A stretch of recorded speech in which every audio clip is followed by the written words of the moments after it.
Good morning.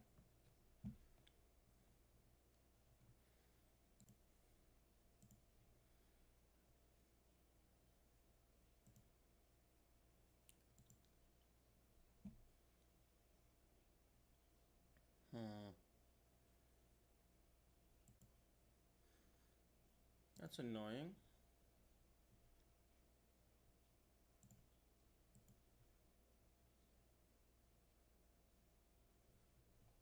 Why is the monitor capture not in the corner?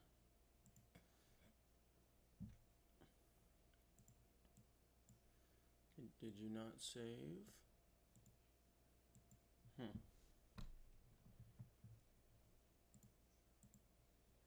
Okay.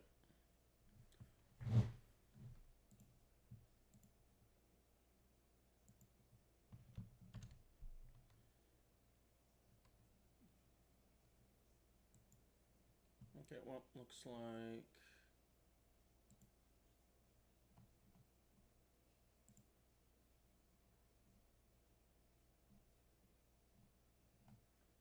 Twitch and YouTube are both updated properly.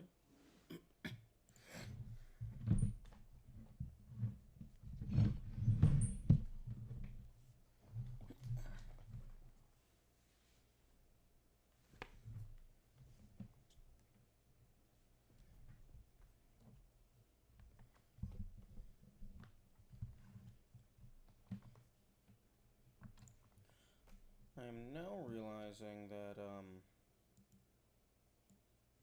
I could potentially put the kill player function inside the player class. Well, I mean, the player object. There isn't a player class.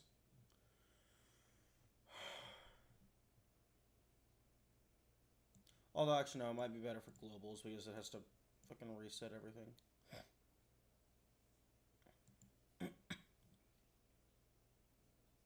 Or, actually, maybe we have the kill player function on the player object, and then just at the end of the kill player function, it runs a global level reset.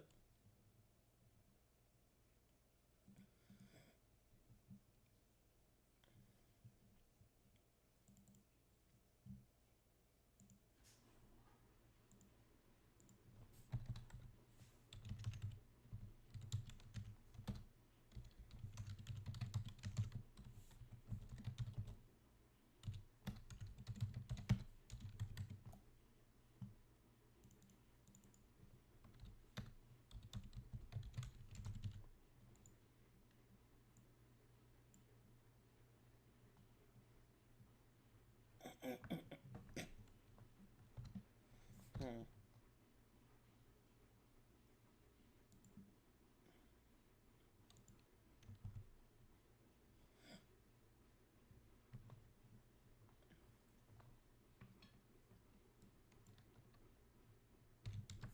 Get node.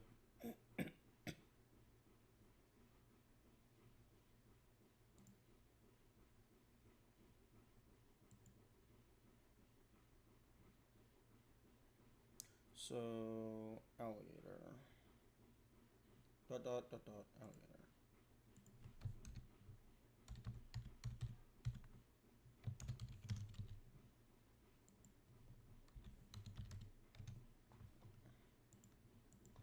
And then I can never remember how to do the timer.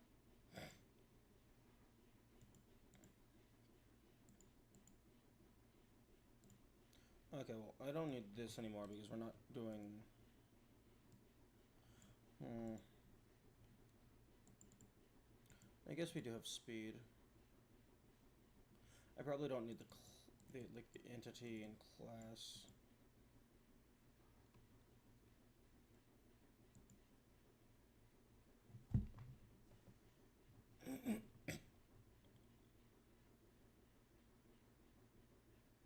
Hmm. Okay, do we have a timer anywhere?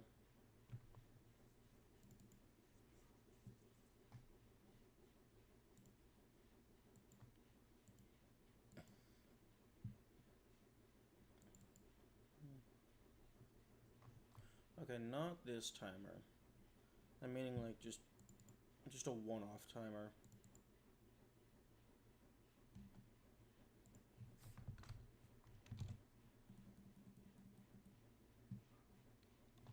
Because I don't want to look that up over time.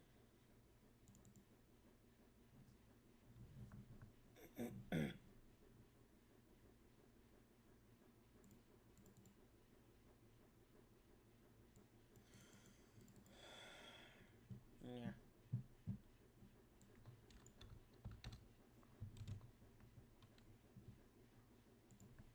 Go dot one shot await timer.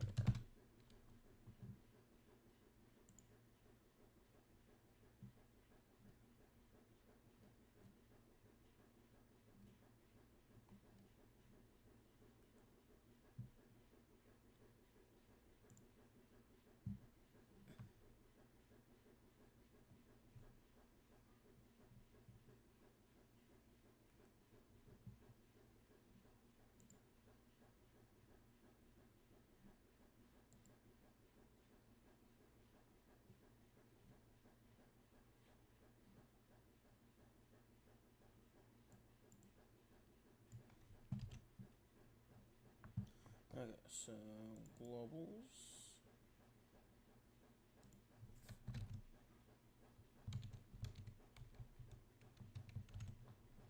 And then reload.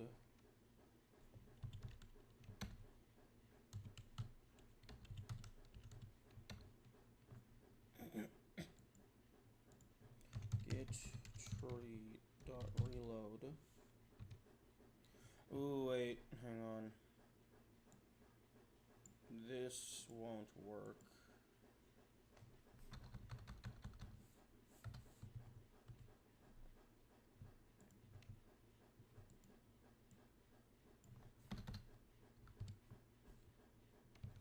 Reload current scene will not work.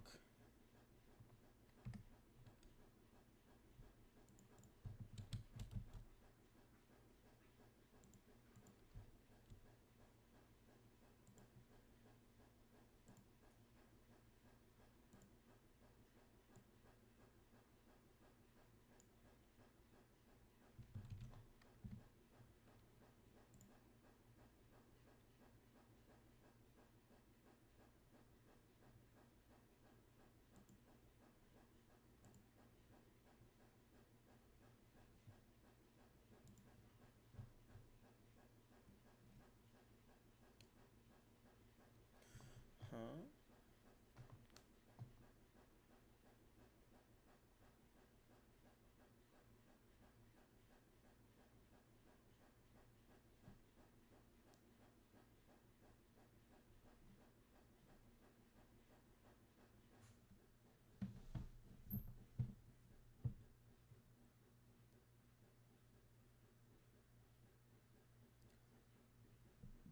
I can't do double dot.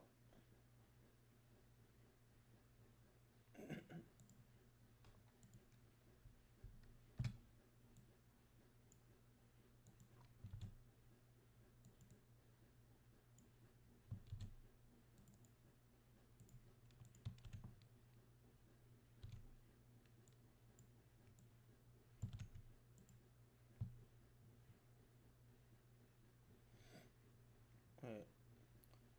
Argument 1 should be node path. I just hit copy node path.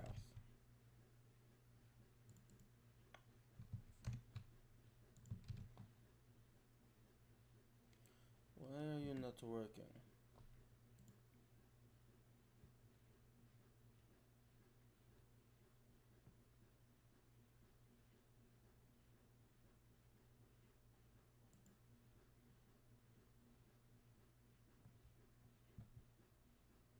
Hmm.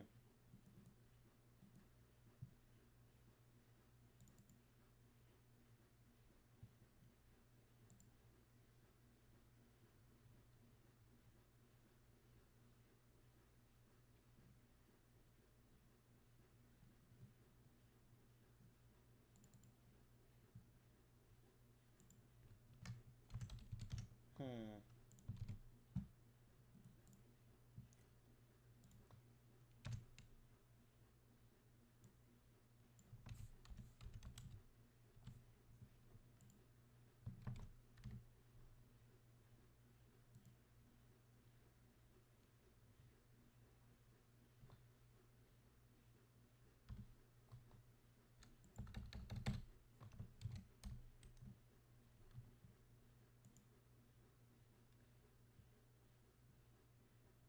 Invalid type in function. Oh, wait. Can I just do this? Hey. Okay.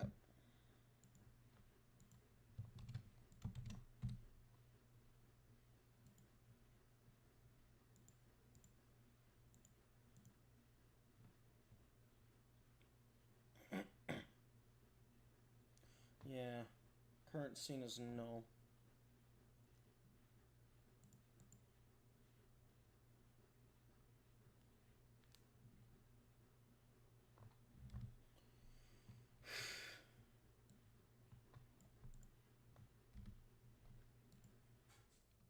Okay, that's annoying.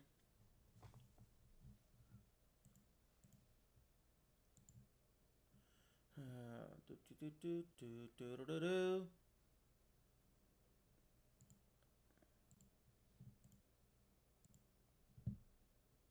Double check that my audio sounds good.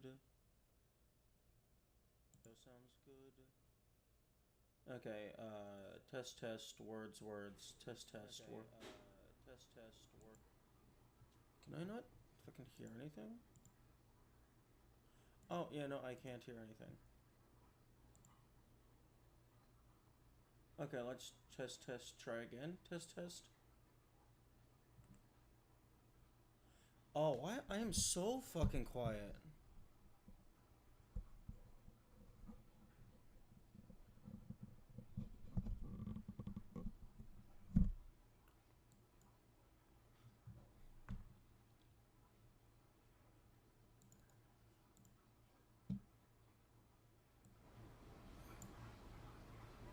Okay, test.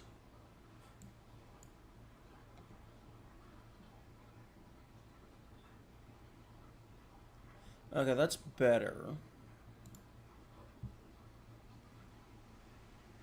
Although there is a little bit of background noise in OBS. Although I don't know if it's going through the stream.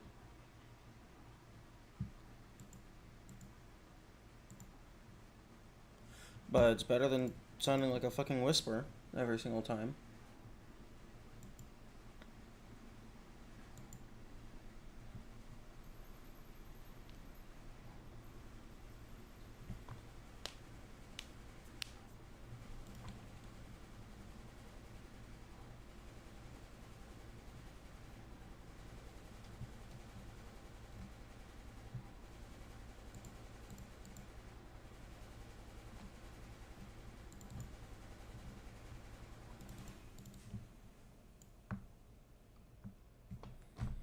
Hmm.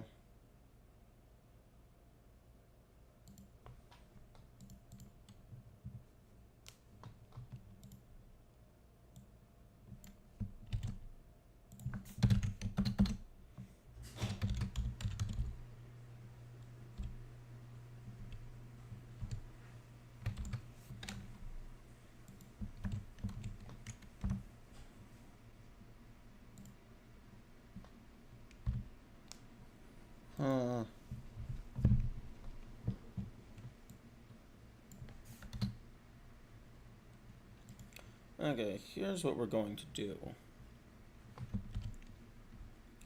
So...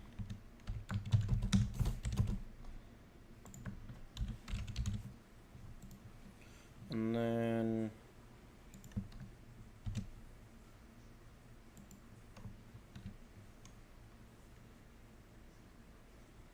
we're going to run change scene. Why?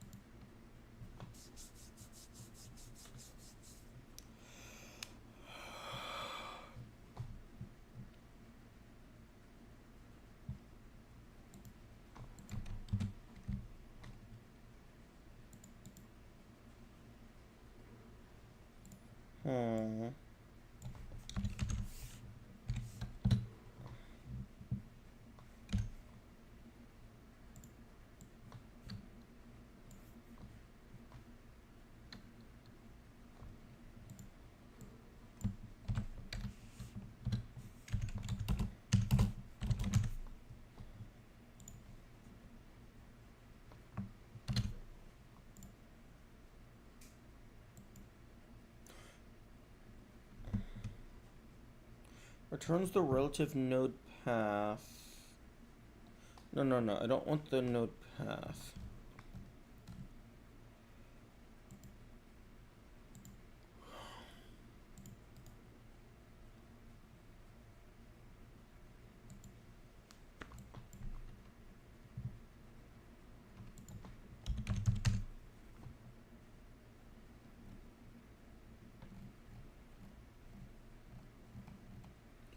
I want the file path. Scene file path.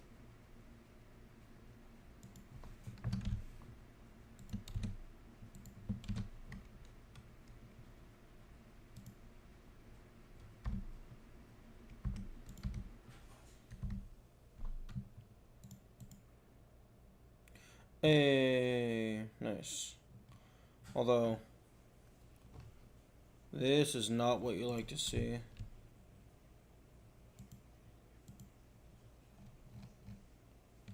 I mean, it still has the metadata.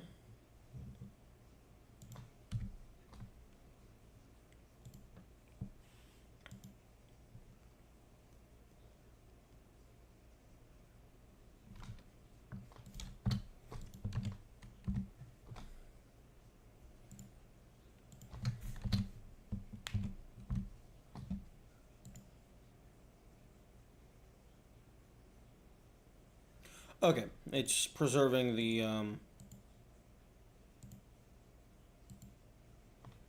it's preserving the name properly now that I have like a little bit of a delay.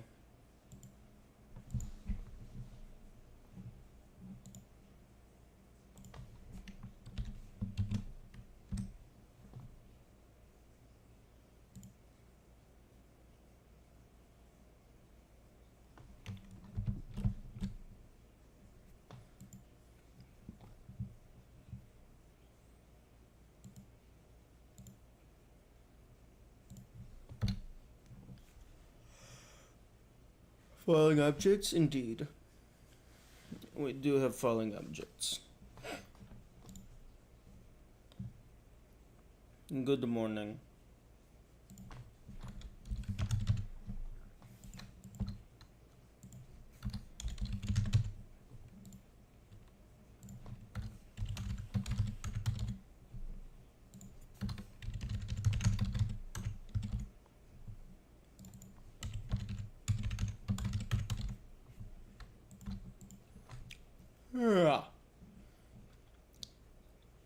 Hey Yami, how does the mic sound? I had to tweak it a little bit earlier because the gain was super low.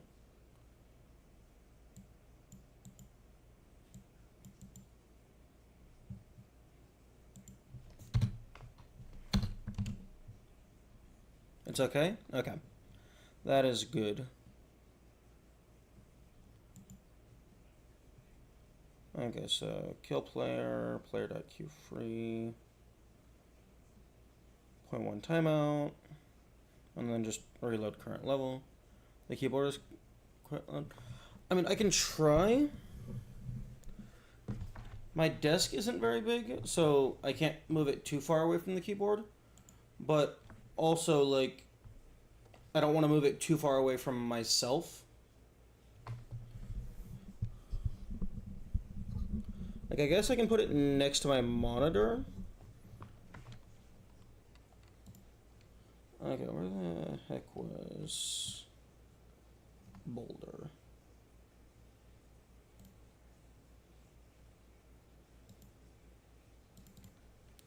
Okay, so kill player, body.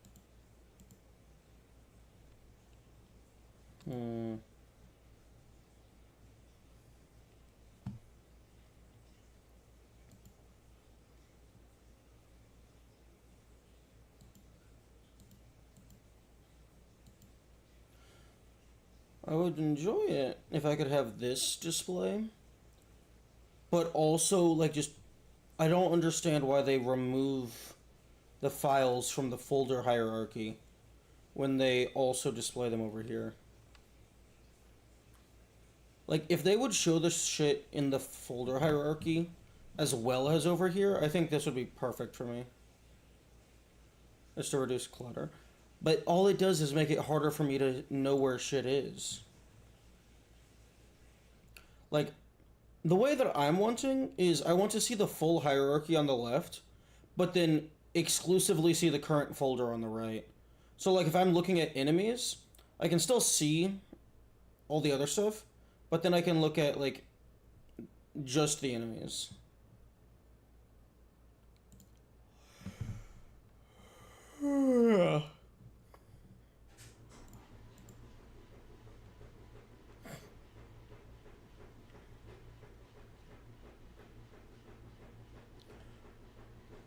This is way better, especially as the project gets bigger. I don't know. To me, it just makes it harder to tell, like, where shit is. Because, like, right now, it's impossible for me to tell what is inside of classes unless I open up classes. And I don't like that. You don't want to have to scroll through 200 items of anything you're looking for. That's why you collapse the things that you're not looking for them. Or just go to the top and go thing.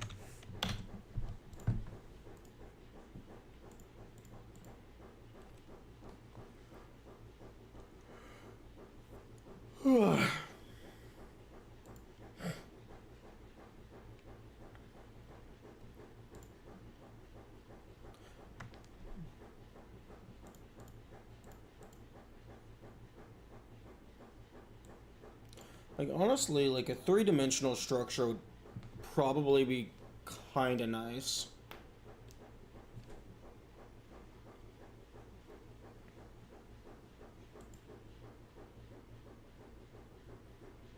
Okay, probably gonna delete that classes folder at some point. It's not really doing anything.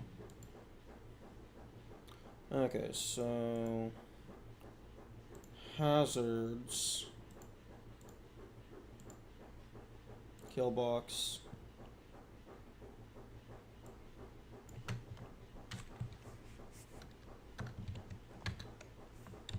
globals dot kill player.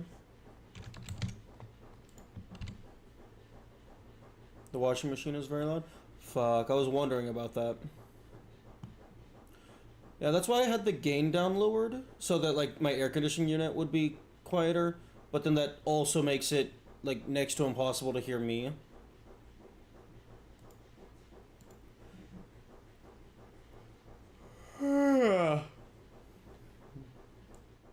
Like, I can turn the gain up.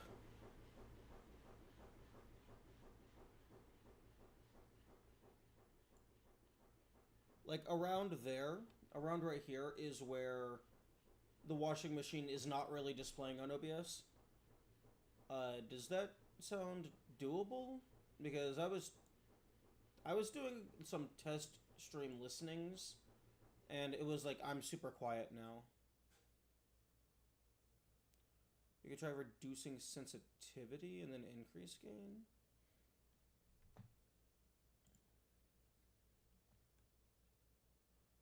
Where would sensitivity be listed? Like noise suppression?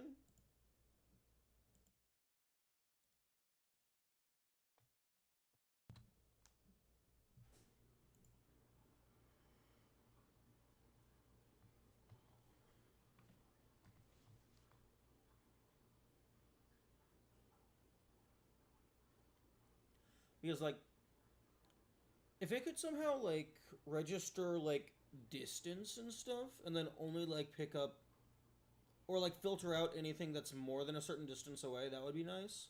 Although I don't know if that's doable.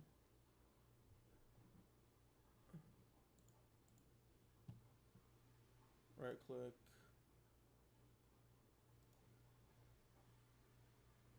sounds. Yummy? That's not a thing? Oh, outside OBS.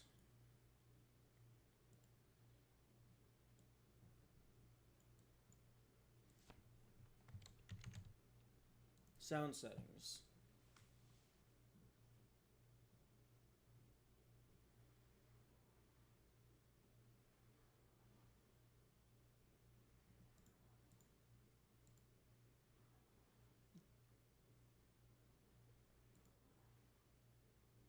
Format, input volume, maximum, obviously.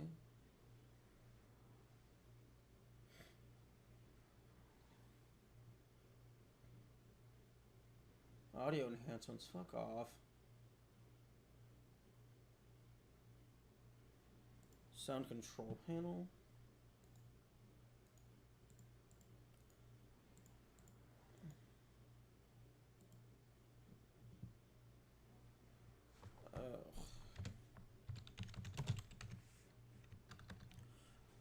Windows 11, why do you fucking get rid of every single convenient hotkey?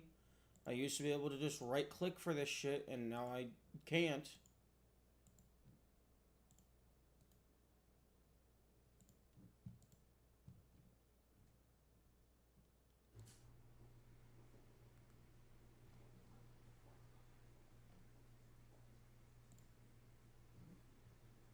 Now it's in a stupid.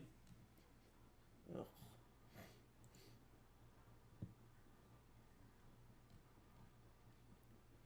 It's at the bottom under more sound settings. That's so fucking stupid. Okay, recording. Yeti. Okay, properties.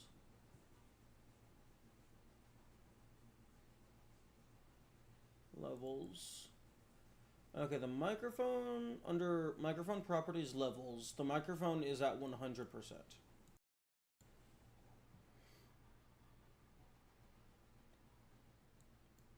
Or, well, presumably 100%, because it only goes up to 100. That's a sensitivity slider? Okay.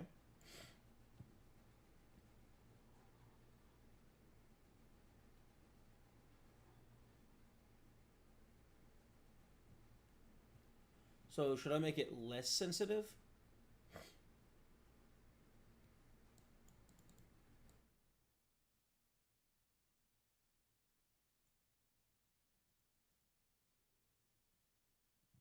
Okay, set it to 50, and then...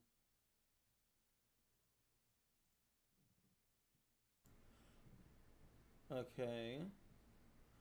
Okay, I set it to 50 on the sensitivity, and then I just disabled the gain filter. How does this sound? Words. Tippity tappity, words, clickety clackety.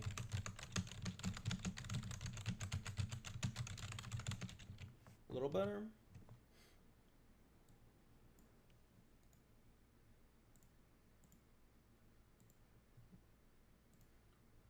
Okay, I can increase the gain. Okay, no, not that much.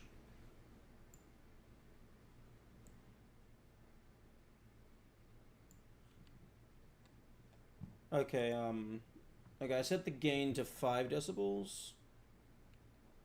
You're not going to get better results without audio filtering shenanigans. Well, I mean, this is what we're doing. We're doing audio filtering. I don't have anything that is specifically washing machine filter, unfortunately.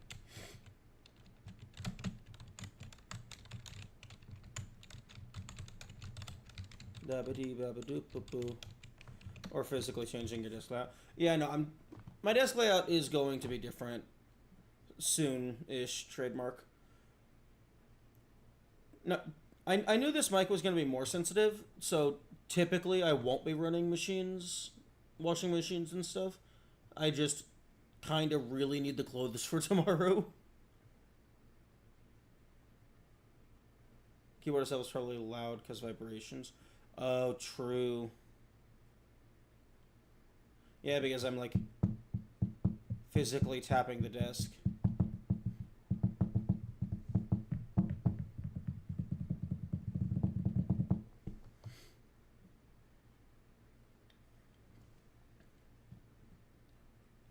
Yeah, eventually I'll have a mic arm.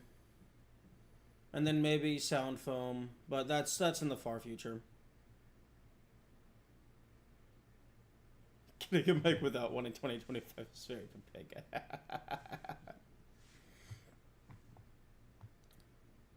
Well, you live and you learn. You fuck up and you learn even more.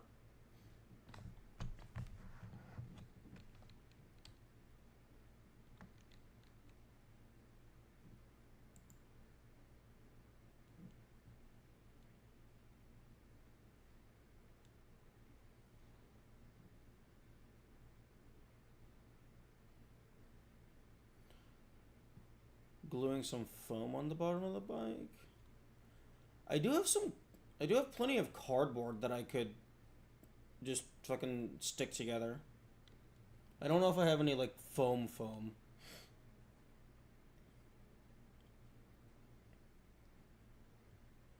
But I'd rather not glue stuff. I doubt cardboard is stable. No, I mean like I have entire cardboard boxes. I can just cut a whole ass square out of it. So that it would still have a pretty wide base.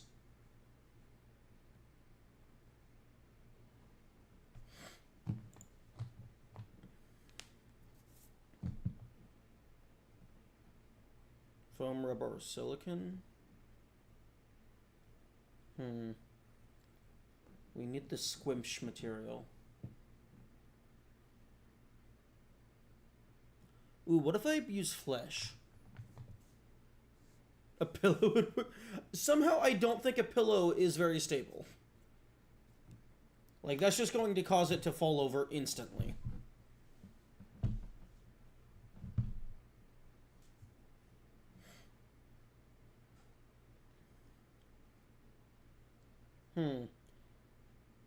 Actually, what if I just bring over, like, a side table? So that it's not sitting physically on my desk. I could maybe do something with that. But then it would, like, be even further away from the direction that I'm talking towards.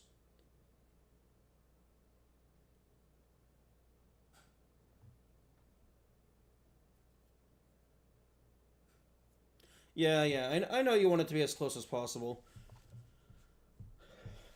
Like, I imagine the optimal setup is just a mic arm that is positioned such that it's like a foot away from, like half a foot away from your mouth and just directly in front of your face.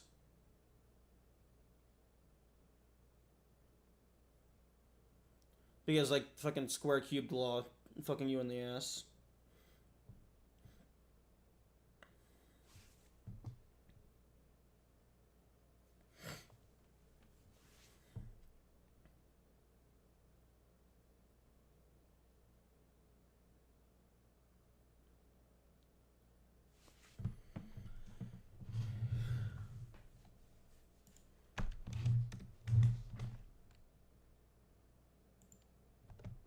No.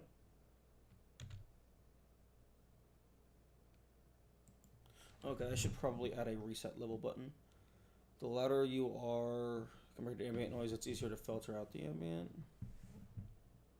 Oh, yeah, because your wavelengths are far more intense, so you can afford to cut those down a little bit in order to nuke everything else.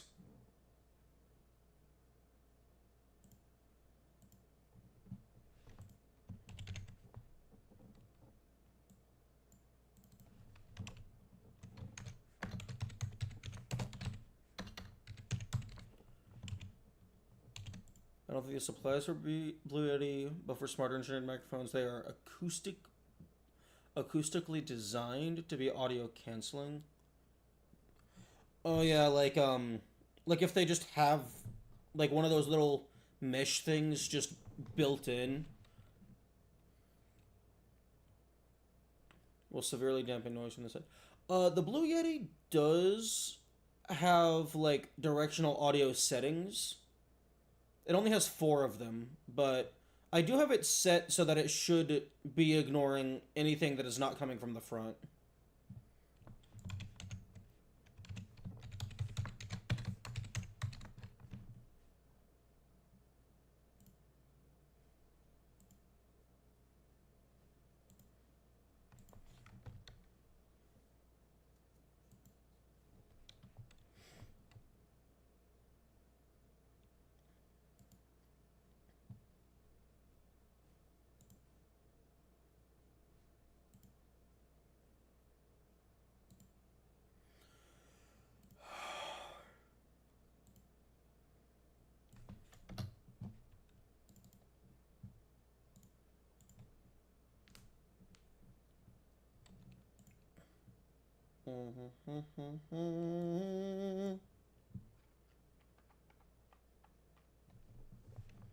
And then if I just go to globals,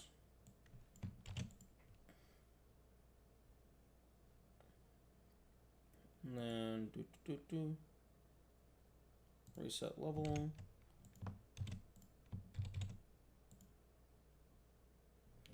Function change.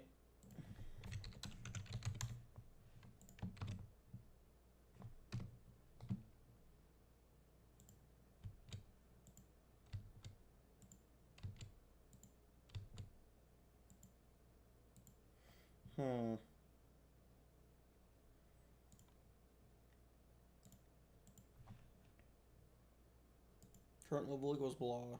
Change scene current level. Very odd. Acoustically built so you cannot get noise from the side. Physically impossible. Oh, so instead of just like programmatically canceling it out, it just doesn't receive it at all.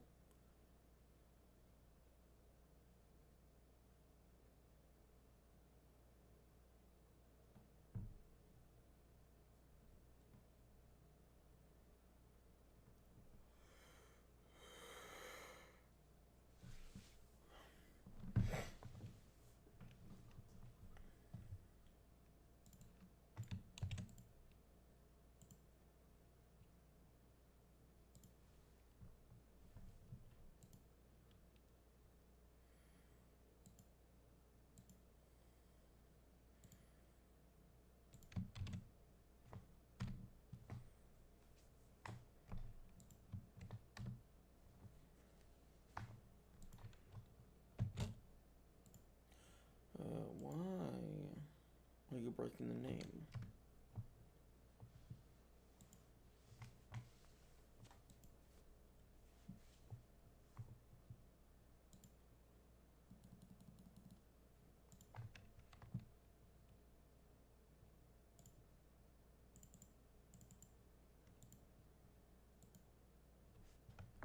It works just fine when I do this.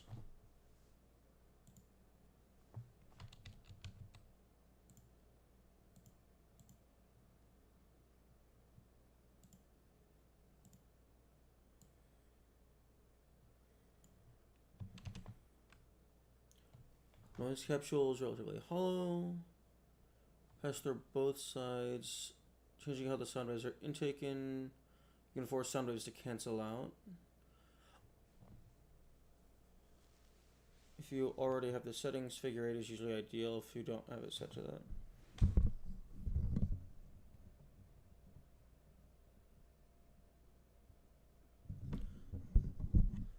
I currently have it set to the one that looks like a heart.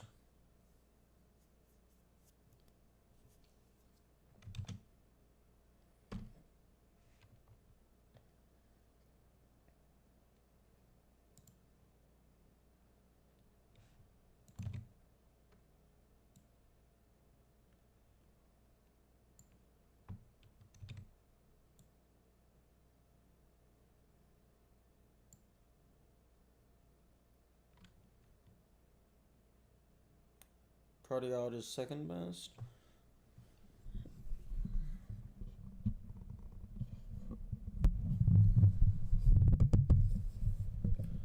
Okay, I swapped it over to the 8.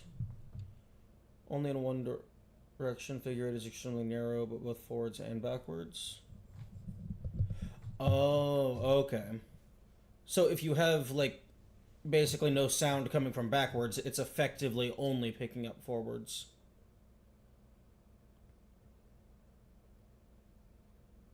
Okay, that's cool.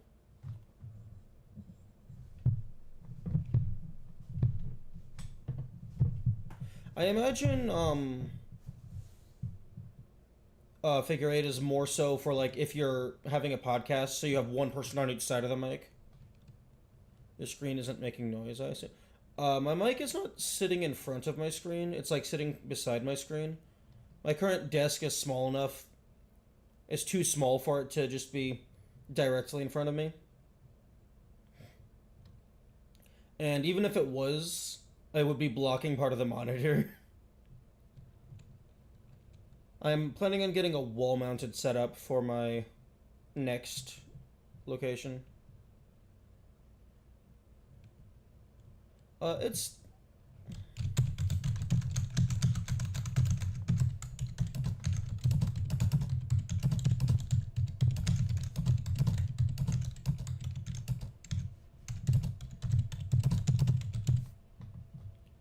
fuck.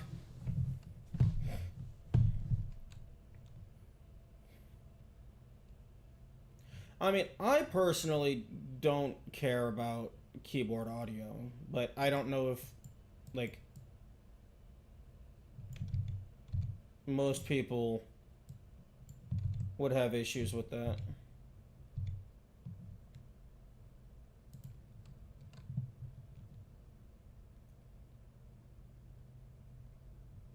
Like I could see it being annoying, although for me it's like if I'm listening to something, it's not a deal breaker.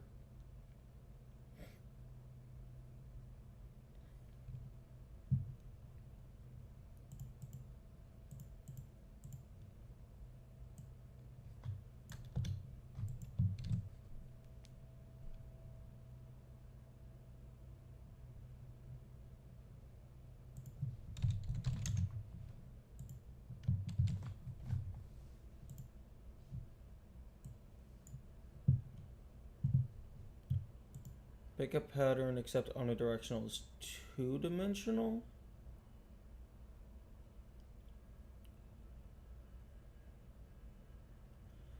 What? Having the mic below. Oh, that would explain why they on the like the instruction booklet, it fucking has a diagram saying, "Hey, don't talk into the top of it. Talk into the front of it." I kind of have it angled so that the front of it is facing me.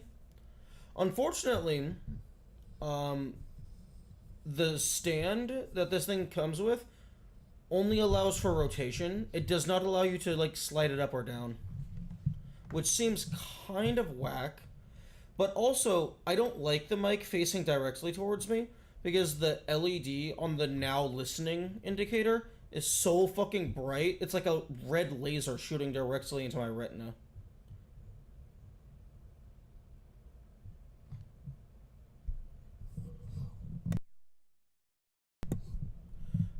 And then, like, you click the button to make it muted, but then it's just flashing the red laser. Just turn the mic 180. You know, that's a very good point.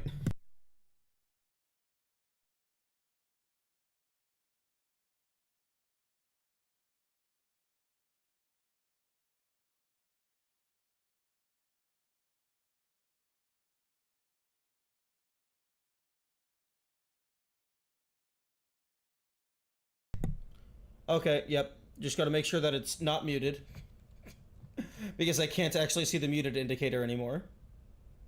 But yeah, no, I suppose if you're doing figure eight, turning it 180 is effectively the same thing.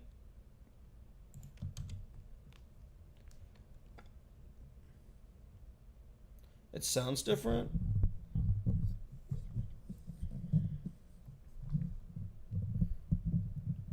What? What do you mean, lol? You were the one that called it figure eight.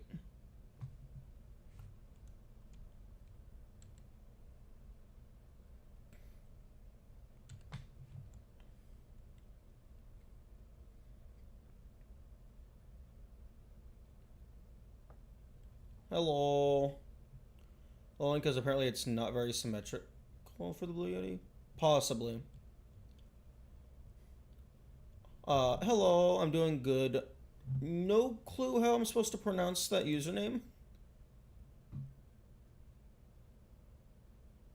That's a lot of letters and not very many vowels.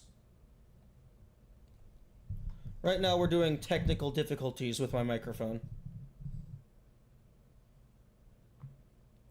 Just studio. Okay. Every single studio on the planet contained in one account.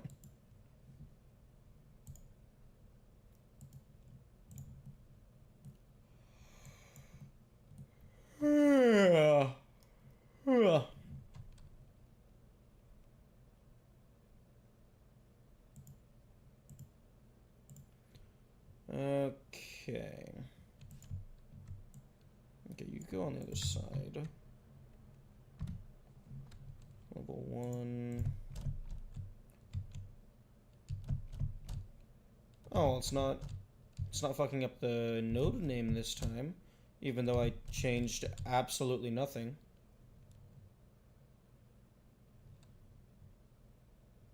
Basically don't know half of the shit is actually pronounced. I only know like a handful of the most important Godspell pronunciations. Yeah, I am a little bit familiar with that. I read the Kane Chronicles, and like there was a little bit mentioned where like whenever they would write the family name, they would only include the consonants. What time is it at yours? You seem tired. I did just wake up, but like I got like 7-ish hours of sleep, so like I got a normal amount of sleep. It's just a little bit tired in the morning.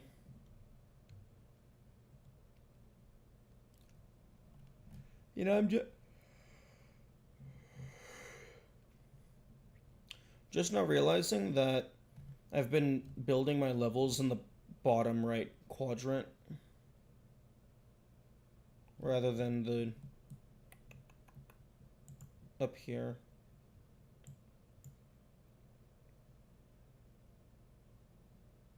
Although I suppose it doesn't really matter.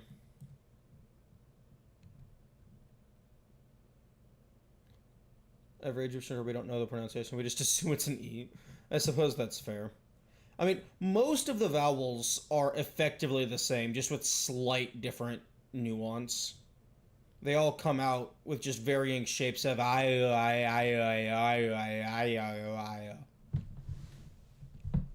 Like it's all just open throat with mouth in different shape. And by mouth I mean lips.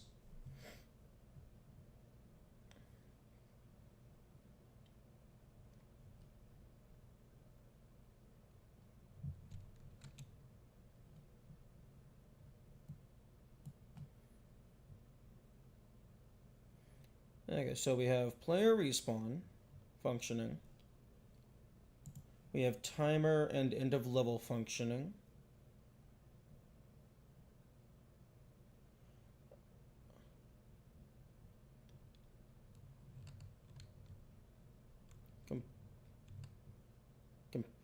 And now you're competing with people who made their own console and thousands of games. No.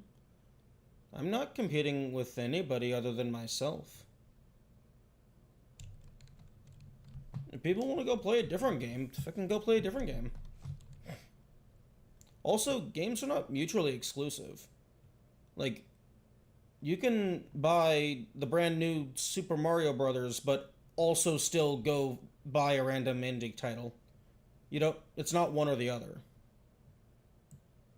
I mean, obviously, some people have less income than others, but games aren't mutually exclusive. You're allowed to play more than one game.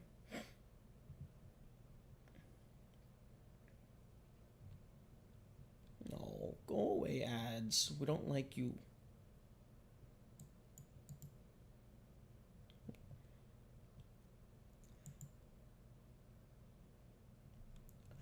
I don't know your pronouns. Biologically, I'm male, but psychologically, I don't give a fuck. I just default to male because it's just simpler. Less shit to think about. But, like, in terms of, like, personal opinion, I am a collection of memories. Memories have no physical form, and as such, just like you could just take my consciousness, throw it into a robot, throw it into a girl, throw it into a fucking tangerine. It's still my consciousness, regardless of physicality. Your mental goop does not have a gender? Not really.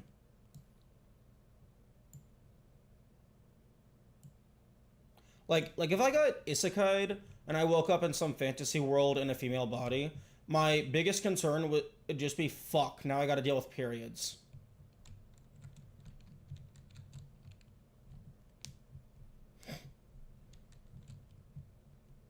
My second biggest concern would be fuck, the life expectancy is probably a lot lower here. Daring of you to assume the biology is exactly the same. True. That's actually a very good point. If I was in another universe, the humans might work differently there, and it might not even be humans. Okay, once these ads start, I'm gonna go refill my water. Especially considering how varied our own animal kingdom is. Yeah, that's a very good point. Okay, I'm gonna go refill my water.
Okay, and we are back.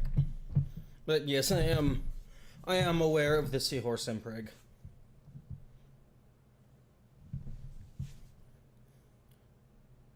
It is, the seahorse is a weird creature.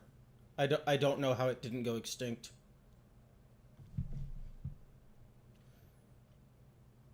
But yeah, like, I guess like I just view my I am my consciousness, My physical body just happens to be a vessel that is hosting it. That physical form could have been anything.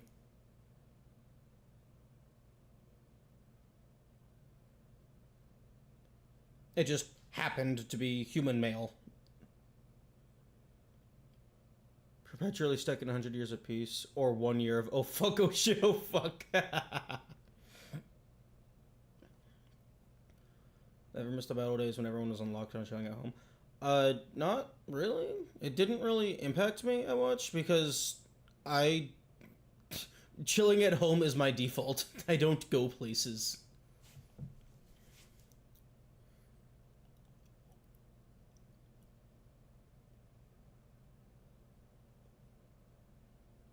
Man, if I got isekai'd,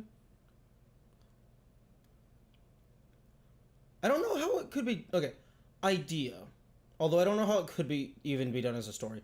Like someone who gets isekai'd, but they are clearly not the protagonist. But they just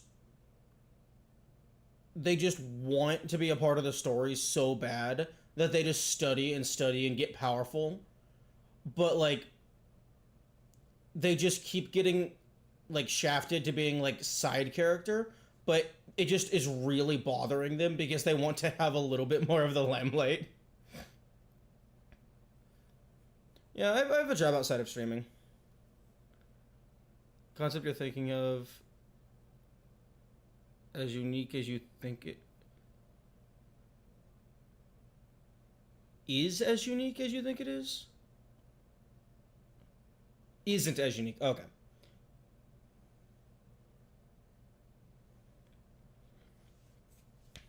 No, like it sounded like something that would have been done before. I just couldn't really imagine how it would be done because like I guess you could do it from the angle of they want to be with the hero's party and like help them. But I was more so meaning like they're aware of the story and their like trope status within it, but they don't like the status quo. Like they want to be the protagonist, but like they don't have their name in the title.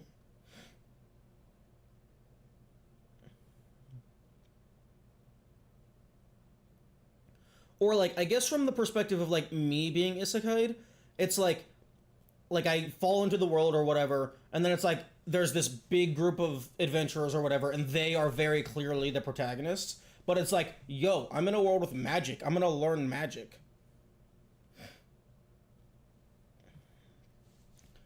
And then you just get caught up in the plot because you're engaging. One of my favorite is because unfortunately I act too early.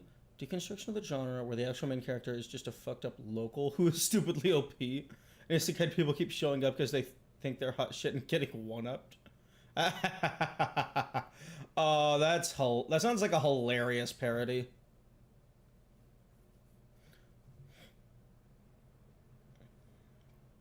It's like, oh, you were chosen by the gods, huh? Well, I've been training since I was 5.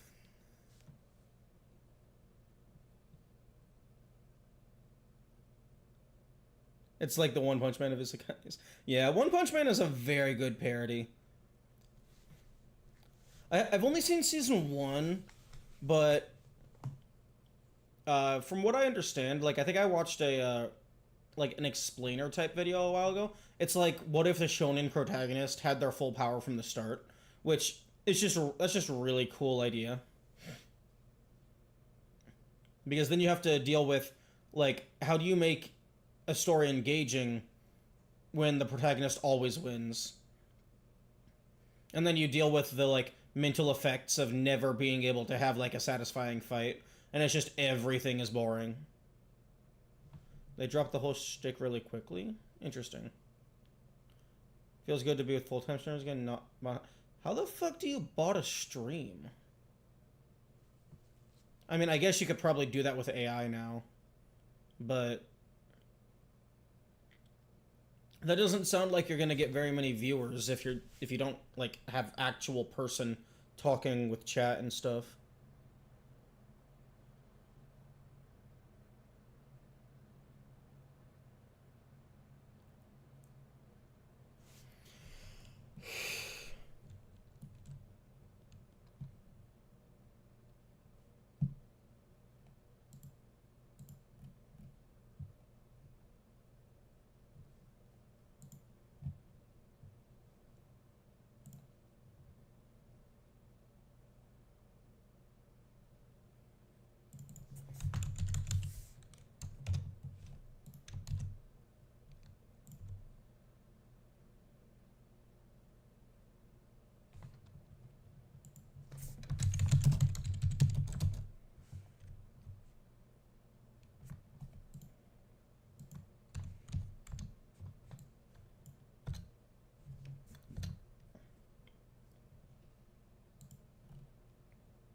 I found the title again. Everyone is from another world except me.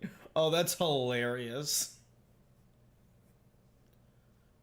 This spot, that sounds just like a person on a call. Talked about for 15 minutes, which is the max now. That sounds kind of stupid. What's even the point? Like I just don't get what that would do for you.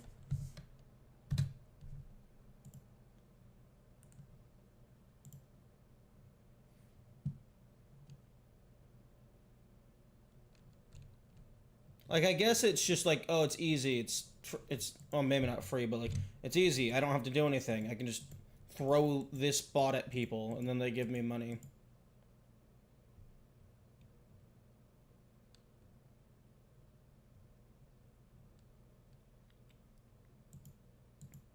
I don't know. It sounds like a scam to me.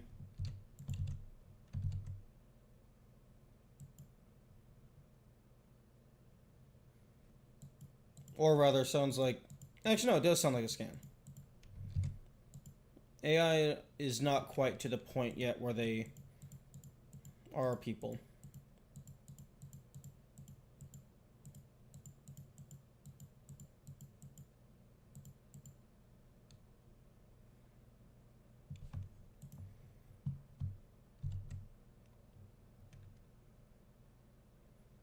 Jump high, jumps remaining.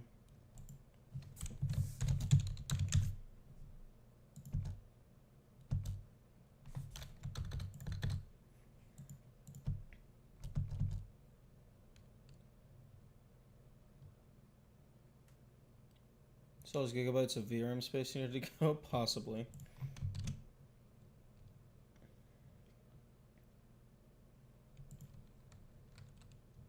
We need to have somebody build a Jupiter brain.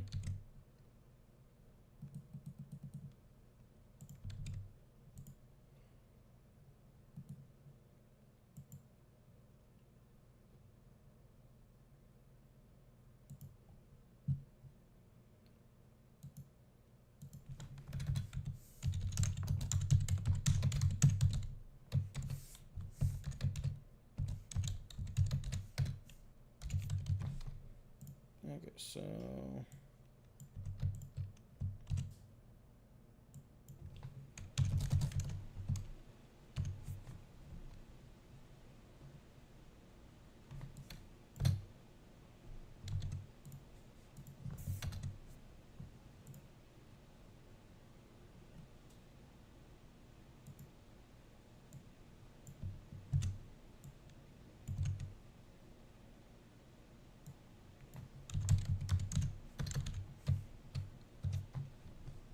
Reset level.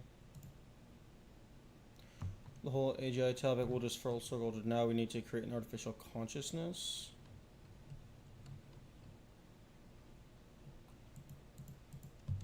Well, I mean,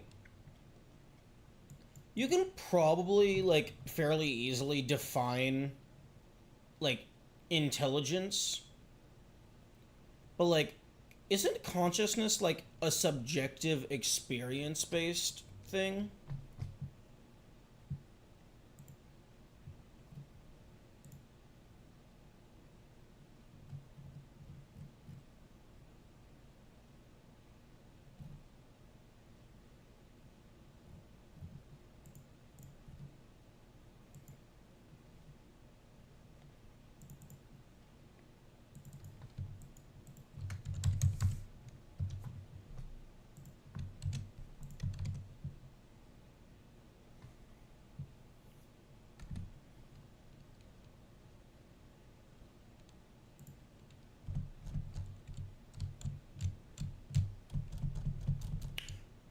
Player?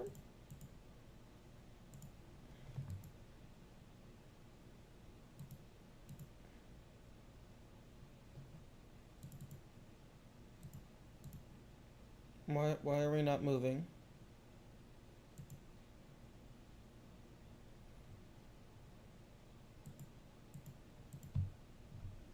Variable speed. Speed.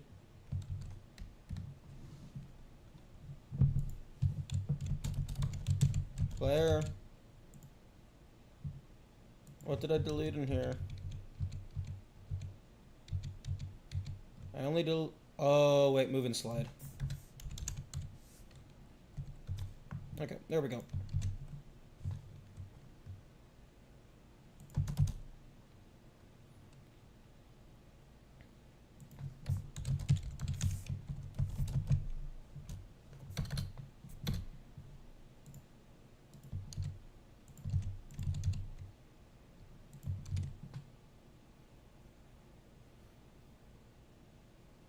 You can reserve the animal kingdom and find that creatures even with the most simple of brains still have some impetus and drive.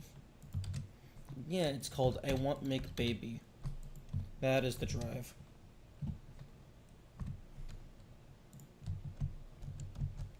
Oh, fuck off.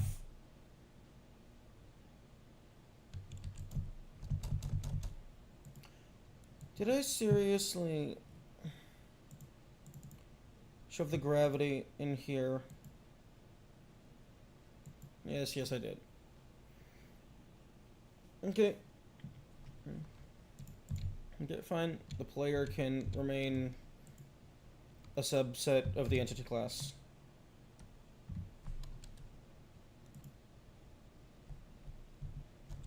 She go to apply gravity contains gravity. I forgot that the gravity was in the entity class so that it could also apply to the enemies.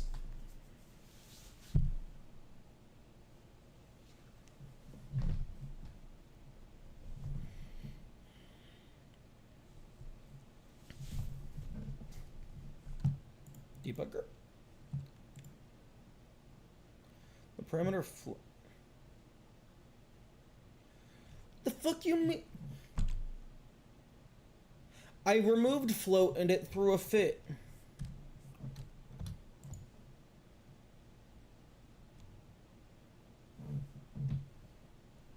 Fuck. What? I remove it, you throw an error. I keep it in, you throw a warning. What the fuck do you want? Yes, I know yellow warnings can be ignored, but I would prefer to have no warnings.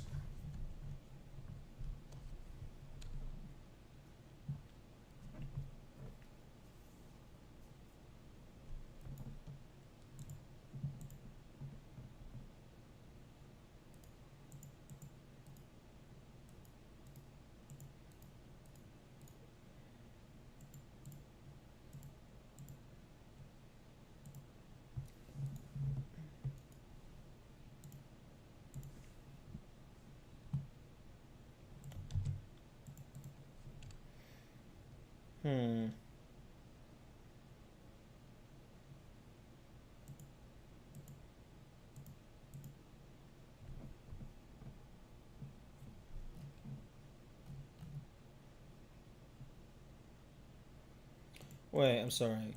Application, display, animation. Why is this not in alphabetical order? What the fuck?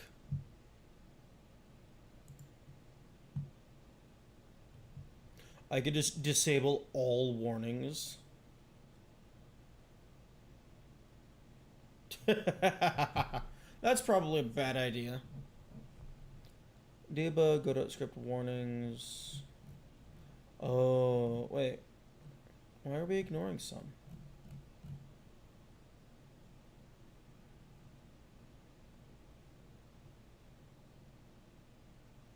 No, I think I'd rather leave this stuff on. Although, why are we ignoring unsafe property access? Produces a warning or an error respectively when accessing a property whose presence is not guaranteed at compile time.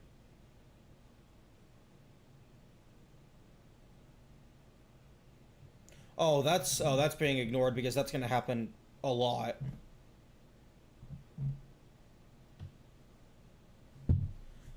Because like if you're trying to dynamically access a variable, that's going to trigger that, I imagine.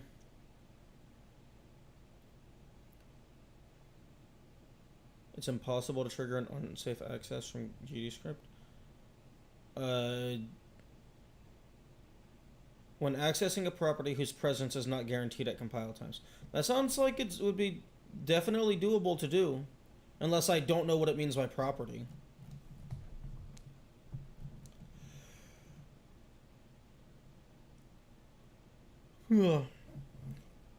Because that sounds to me like if you're trying to call a variable that you know is going to be dynamically created, but it doesn't technically exist pre-compilation.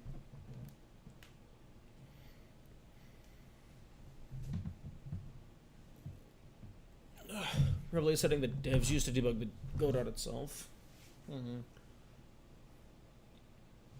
Yeah, fair. Although, if it's literally impossible to trigger, why would it still be there on the user end?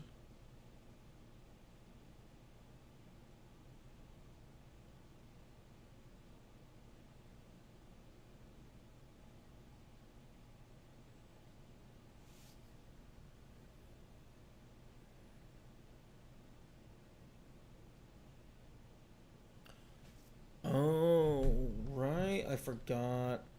Godot was stupid and didn't let me use monospace text.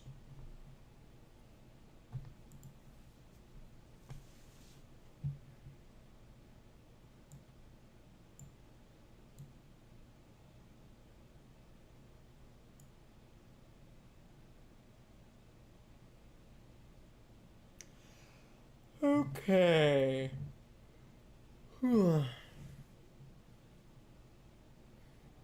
I wonder how YouTubers manage to write malware with G-script. It's pretty simple. You just fucking make an infinite loop. Boom. You have malware. You live and die by the niche things that will annoy you. But yeah, GDScript is Godot. It's a fucking coding engine. You can very, very, very easily make malware with it. Like, it's not hard at all. Like, someone who knows what they're doing could probably make a fork bomb in less than a minute. Just an infinitely recursive, infinite loop.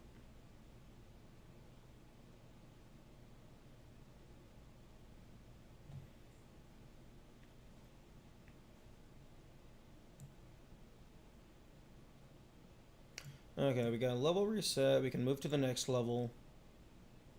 We got little rocks that kill the player, although I don't have them indefinitely spawning. So they kind of just spawn and then kill themselves.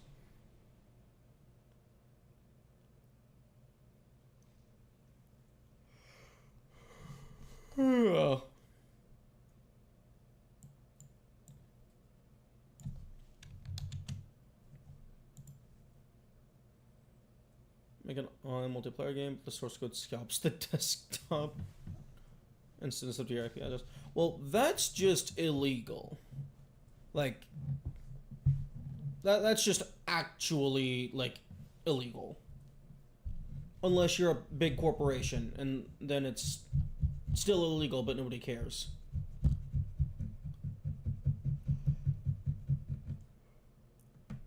Or, well, the people who care don't matter.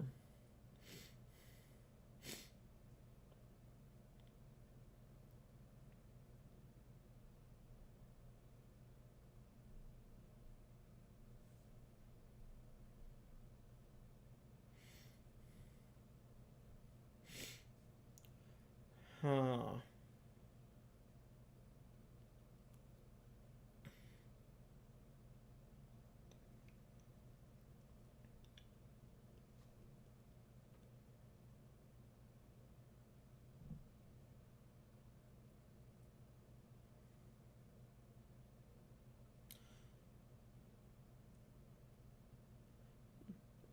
A new global law that will enable big tech to do that. Well, I mean, big tech is already doing that. Like, I guarantee they're already doing that. They're constantly stealing your data.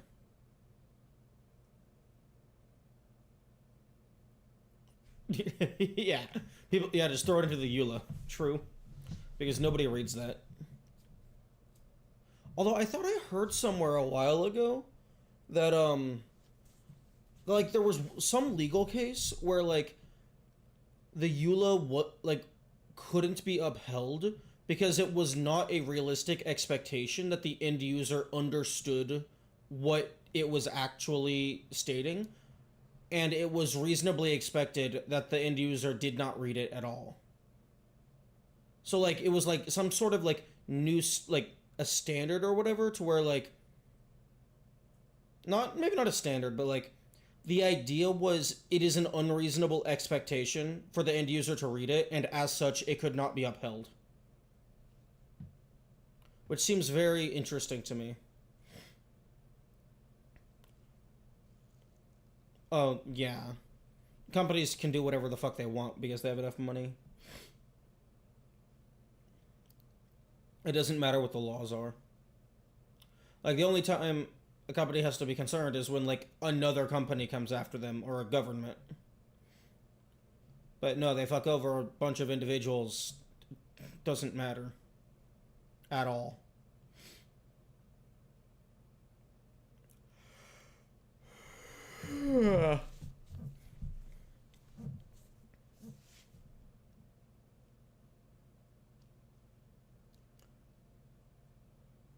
Even though like I imagine in a good chunk of cases it would probably be like cheaper for the company to just settle and just be like, okay, here's your money, fuck off.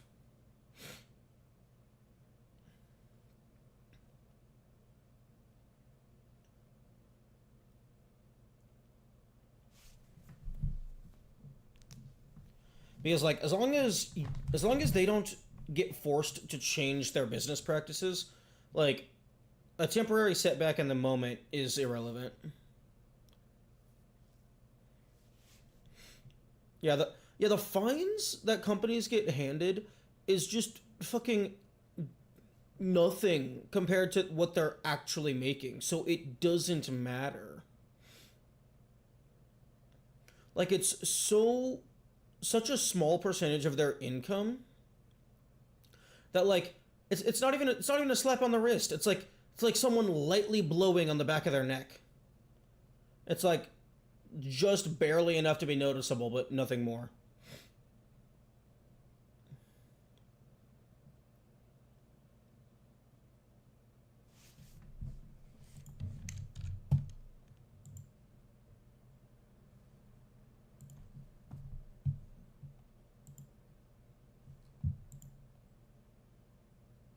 Like sometimes it seems like the EU is the only people who can actually hold companies accountable. I feel like the EU should start like increasing the fines by like a factor of 10 or 100. You cannot punish them because that their success is the only thing boosting the value of the country. Uh, I'm pretty sure there's more than one field in the country.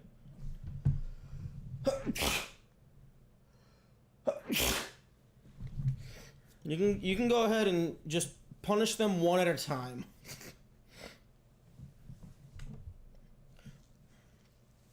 And also, if your country's success is dependent on the exploitation of its own citizens, you should probably go ahead and collapse. Other fields don't matter. No, no, I mean like, oh, there's gaming, oh, there's food, oh, there's cars, like, oh, there's the fucking phone market. So like, you can be like, oh, Blizzard did a fucky wucky. Okay, we're gonna punish Blizzard, and then we're gonna wait a little bit, and then we're gonna go punish Apple, and then we're gonna wait a little bit, and then we're gonna go punish Disney, and then we're gonna wait a little bit, and then we're gonna go to the next guy.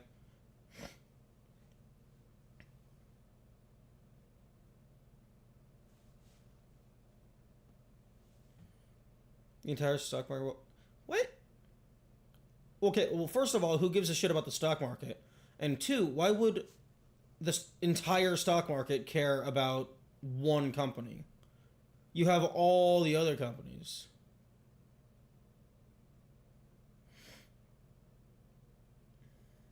Also, what?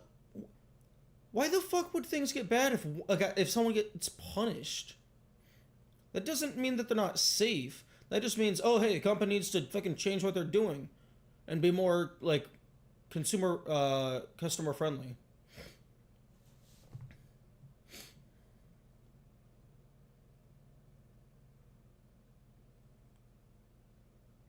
Like if anything, that would help the economy because if you are like better to your customers, they are more likely to buy your stuff.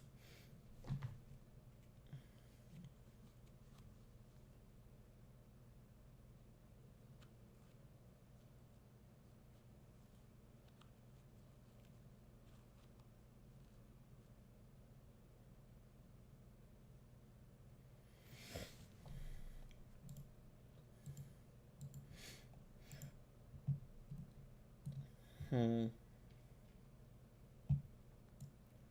I guess I can do something with these.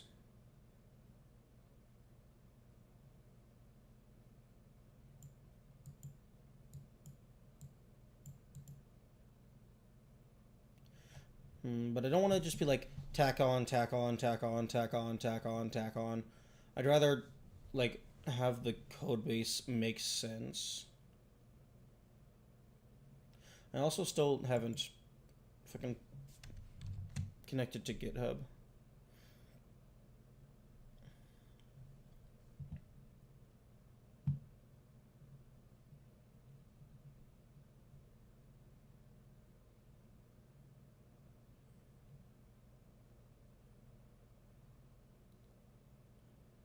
By far the biggest economic component of the U.S. Without it, the U.S. That's what? That's so fucking stupid. What the fuck is wrong with people? Oh no! Oh no! Walmart got reprimanded. Time to fucking shit my pants 500 times. The fuck? How does that make any sense whatsoever?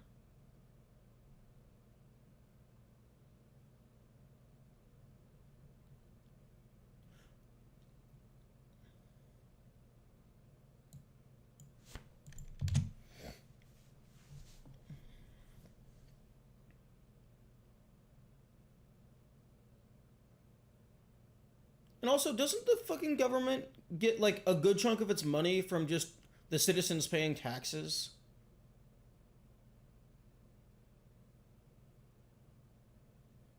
Like, the US basically has the income of 50 countries all rolled into one.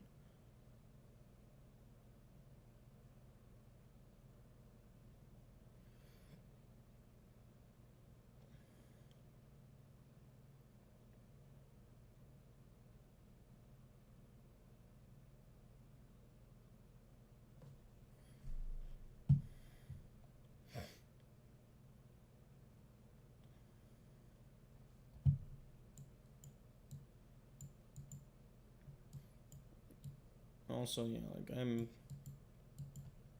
definitely blanking on shit to do. Every major manufacturing company is outsourced to other countries.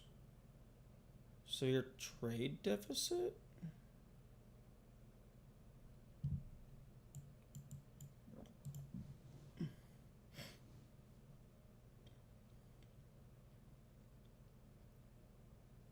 Oh, like we're bringing in more stuff than we're sending out. Also, yeah, fucking dumbass tariffs.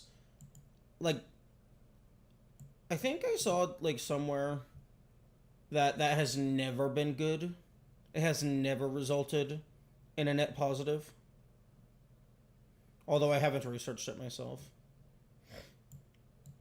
But yeah, no, I'm completely blanking on shit to do here.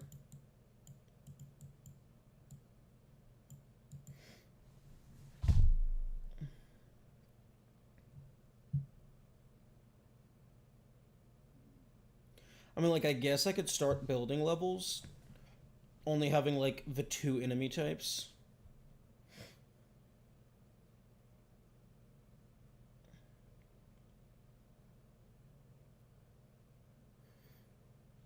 The government is severely overspending money.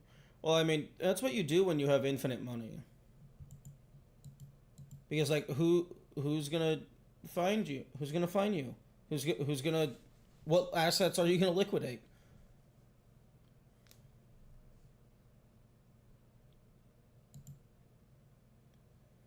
Like, it doesn't matter if you spend money that doesn't exist if there's nobody to punish you for doing so.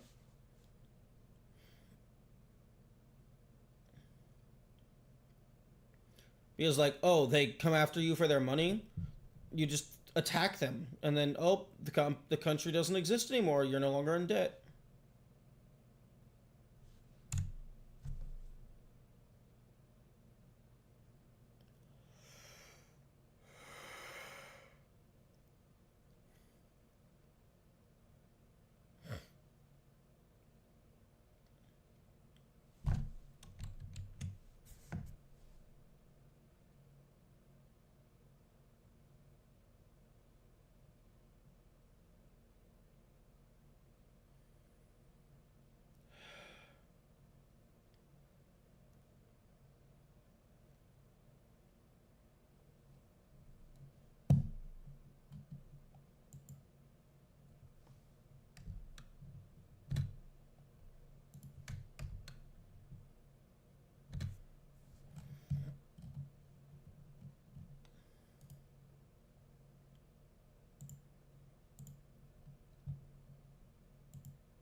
Well, I mean, the money from taxes is going somewhere.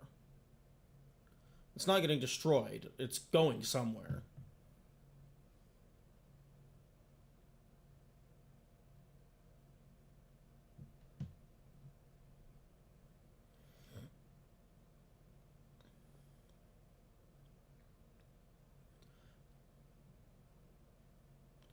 Yeah, but again, the interest rates don't matter if you're not actually going to pay them. Like, if nobody's going to make you pay the money, it doesn't matter how much money you spend. Like, what the fuck are you talking about? Okay, I don't understand how stocks work, so I don't understand how this arbitrary line on a graph controls anything.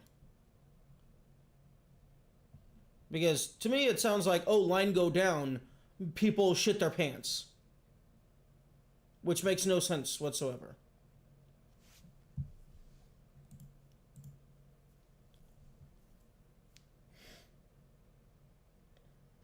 Like, I kind of understand it's, oh, I like this company, I'm gonna buy partial ownership, so I'm funding this company with a donation effectively, quote unquote. But like,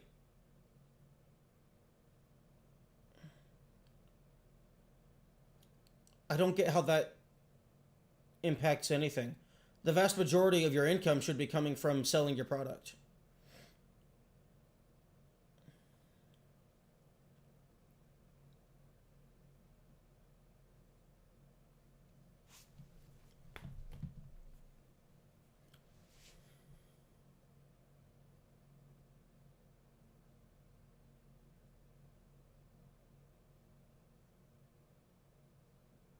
Which ends up back in the US economy. Okay, and I I still don't get what the point is.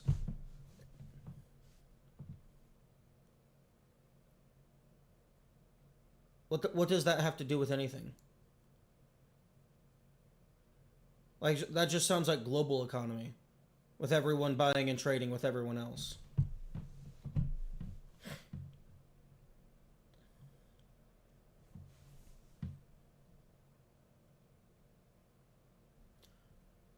Yeah, you keep saying ends up back in the U.S. economy. That's called how economy works.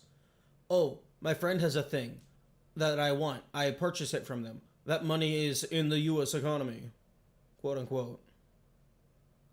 Like everything in the U.S. is the U.S. economy.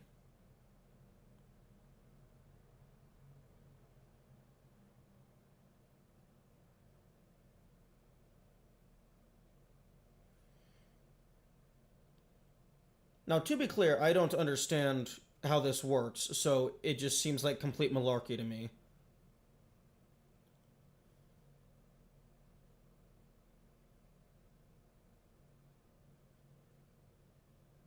Almost everyone is trading with U.S. stocks exclusively because they have all the large companies.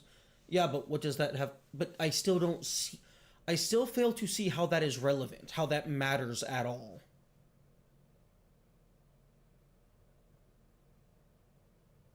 Like, it's still just a company. Like, okay, they they fuck up. You make them pay a fine. They don't do it again. We go on with our day.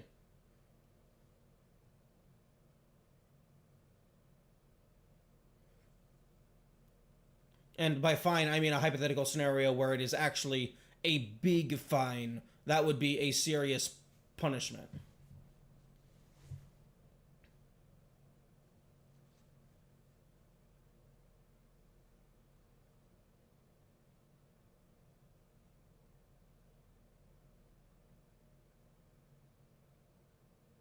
Yes, okay.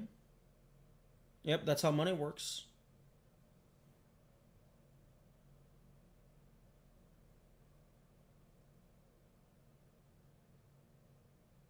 You spend money to be like to like have a good or a service that you're interested in.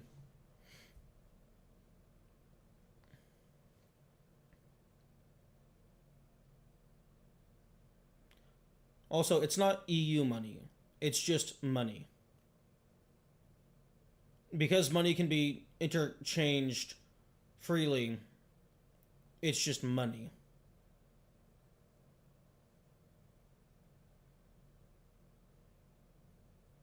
It just has different labels and slightly different values.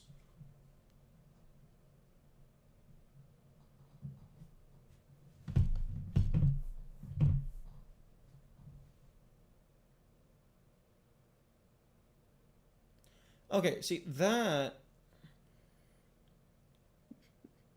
stocks being a large inflow makes sense. That's something that I can understand.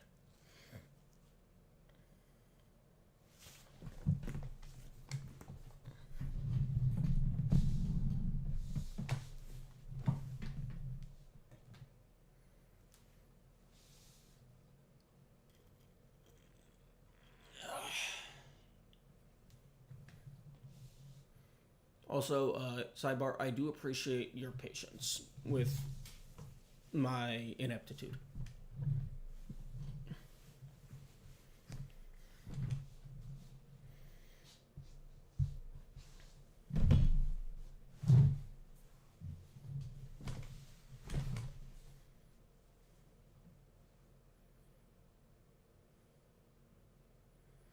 But I mean, like, even if a company, like, kind of, like, fucks up a little bit and then gets punished or whatever, you're saying people will quote unquote panic sell. That sounds to me like the stocks going down is directly proportional to how stupid people are. Because it doesn't matter what happens to these companies or if they get punished, they're going to recover. They're at a size where they are self-sustainable.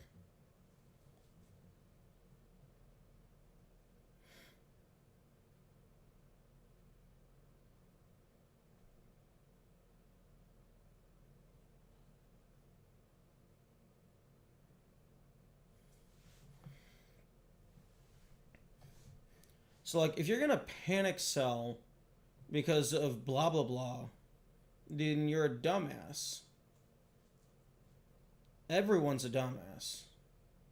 Because if everyone just decided to not sell, then it wouldn't drop as drastically. It would only have a slight drop, and then it would be much easier for it to recover.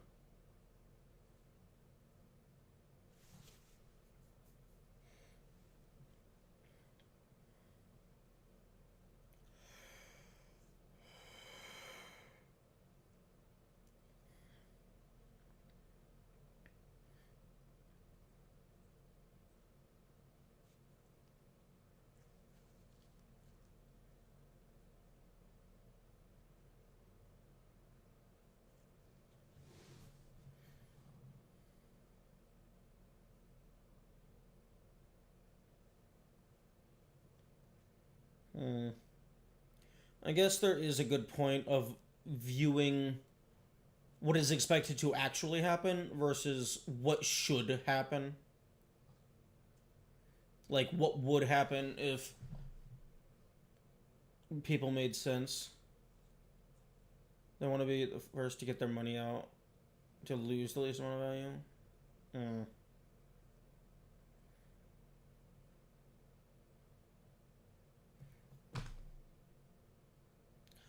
I imagine a lot of people also just don't understand really that the fall of the stock is directly proportional to like everyone pulling out at the same time.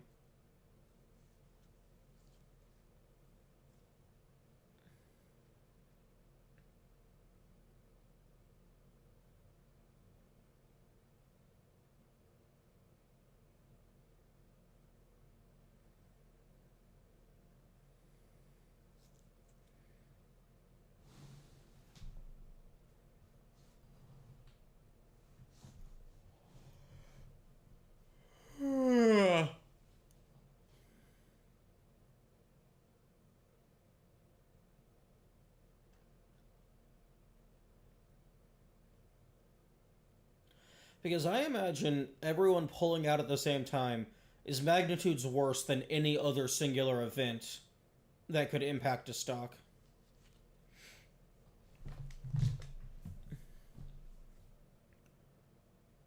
Due to the entire stock market crashing, try to be avoided by temporarily freezing the stock. Oh well, yeah. You know, if you try and control people's money, of course they're gonna go into a frenzy.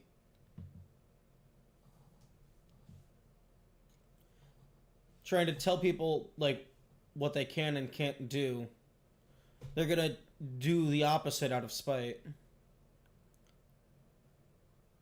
But also, like, people are stupid. You could explain it as clearly as possible, and people are just not going to be able to internalize it. They're just not going to care.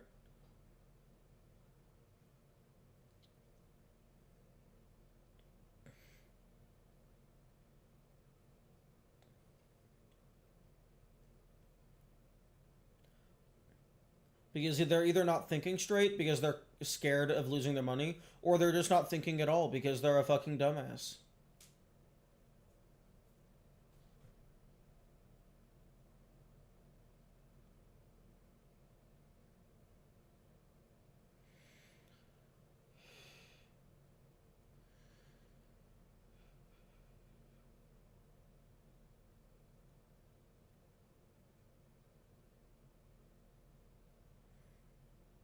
Too big to fail because the government supports them.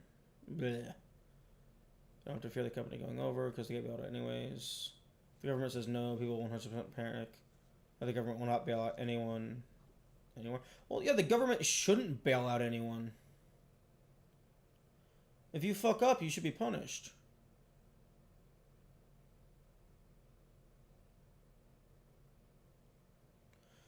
Well, this sounds to me less like these are safe companies and more like the economy is in a less stable state. Maybe it needs to crash. Some companies need to get punished and then it can rebuild itself into a better form.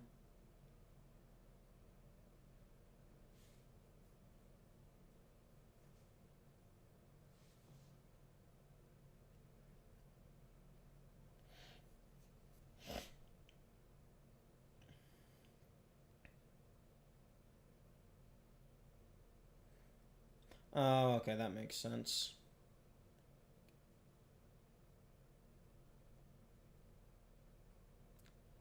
So, like, even if the companies are making a fucky wucky, it's financially advisable to pay their medical bills, quote unquote.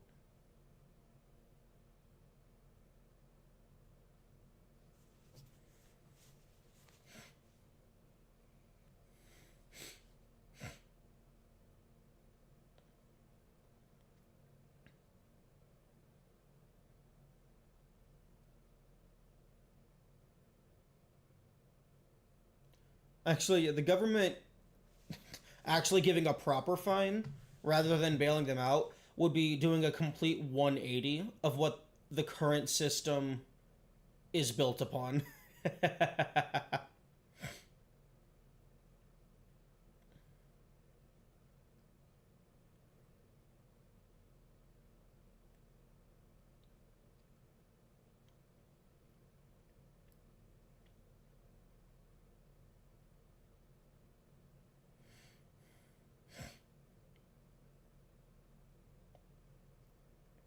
I mean, I suppose that makes sense, kind of.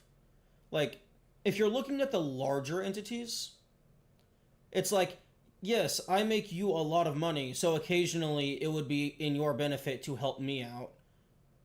So, like, if you're just viewing the larger entities, that makes complete and perfect and logical sense. But then you take out the magnifying glass and look at the tiny individual ants, and it's like, oh, all these people are getting fucked over.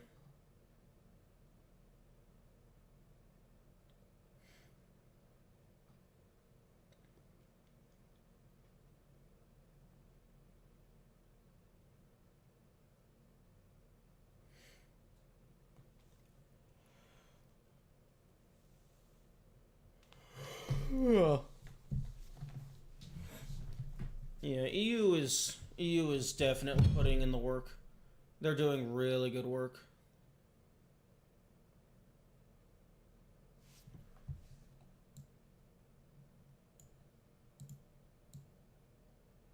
Like just fucking over Apple.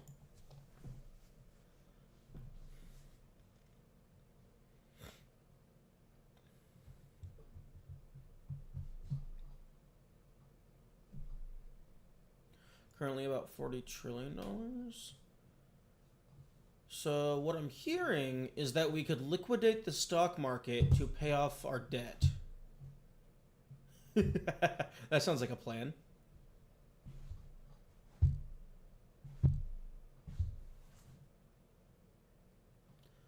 How the fuck do you spend $7 trillion in a single year?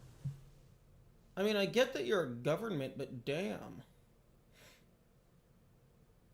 Although I guess if you are constantly like developing and engineering and just building new shit over and over and over again.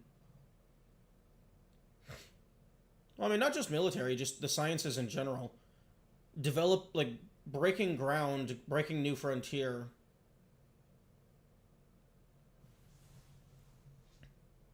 That's expensive. The fuck does Elon have to do with any of this? Go back to your car company. Actually do something with your assets.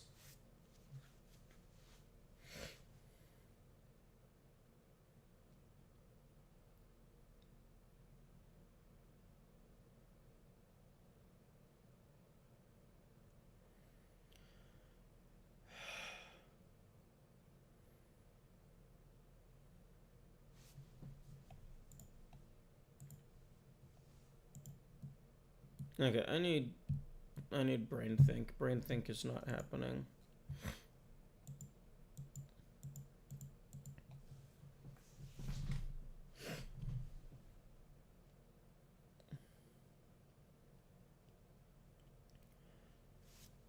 One thing that I would like to figure out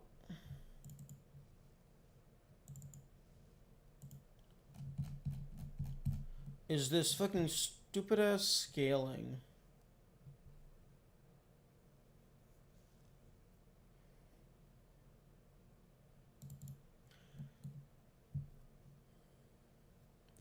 Because like this should be the full canvas screen.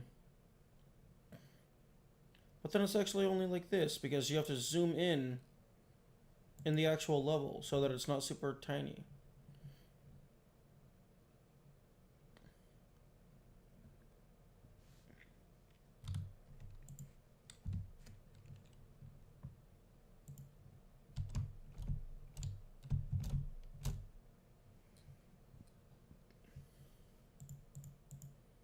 Oh my goodness, and the name is broken.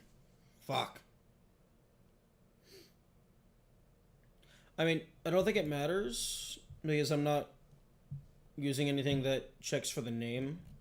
I check the fucking metadata.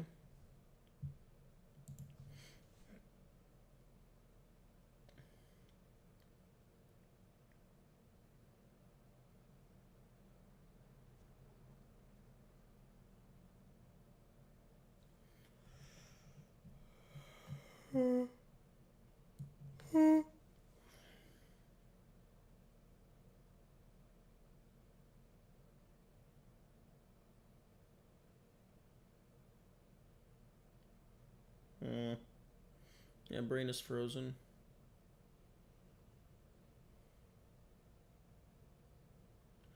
I might be hungry, but I did eat a little bit. I might be thirsty. Give me my water.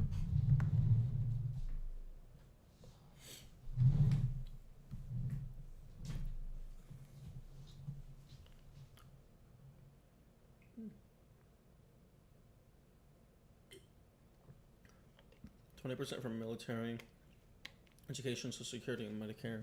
6 for debt. That can't be accurate. There is absolutely no shot that the education budget is equivalent to the military budget. If the education budget was equivalent to the military budget, we would have the smartest people on the planet constantly. And we are completely permeated by dumb fucks.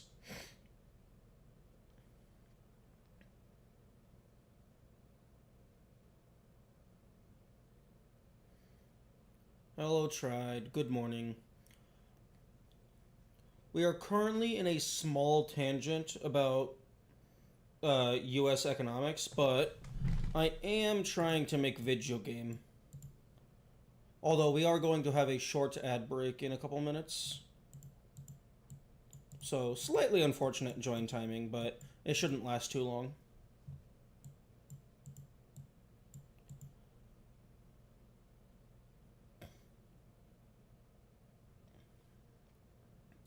Indoctrinating kids is quite expensive.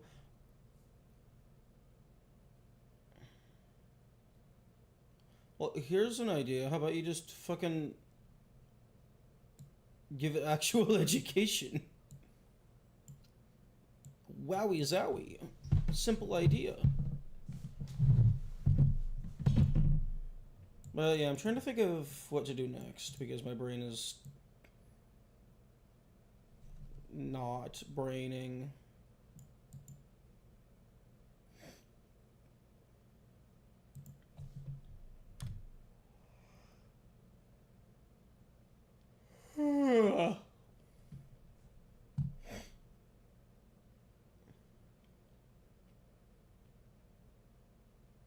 Kids don't get taught to read properly anymore. That sounds interesting. How do you mean? Like, I mean, like, isn't there kind of only one way? Read by words? Rather than... What? What the... That's... What?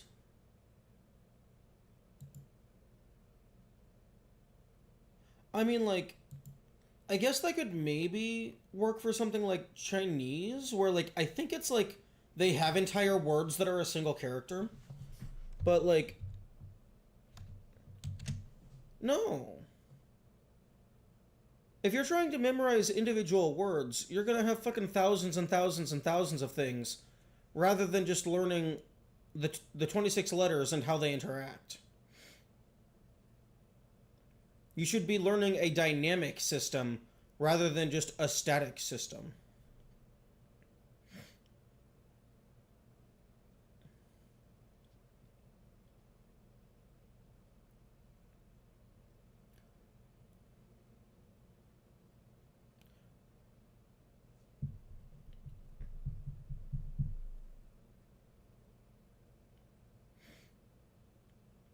I wonder if the idea is, oh, when we talk to people, we just use whole words.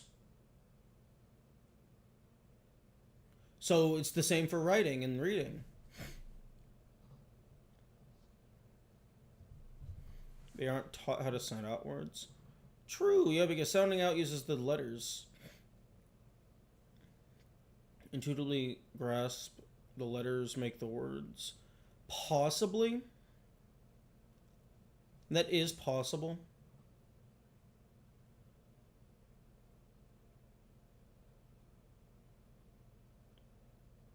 But I mean, like, if you're intentionally encouraging a certain way, that might end up discouraging intuitiveness.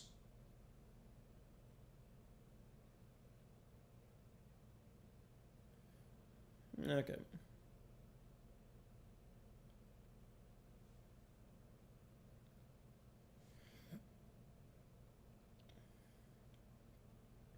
Literacy ranks taking in the US. I'm not surprised. Seems like I got out just on the nick of time. Like I left school like right before the Chromebook era.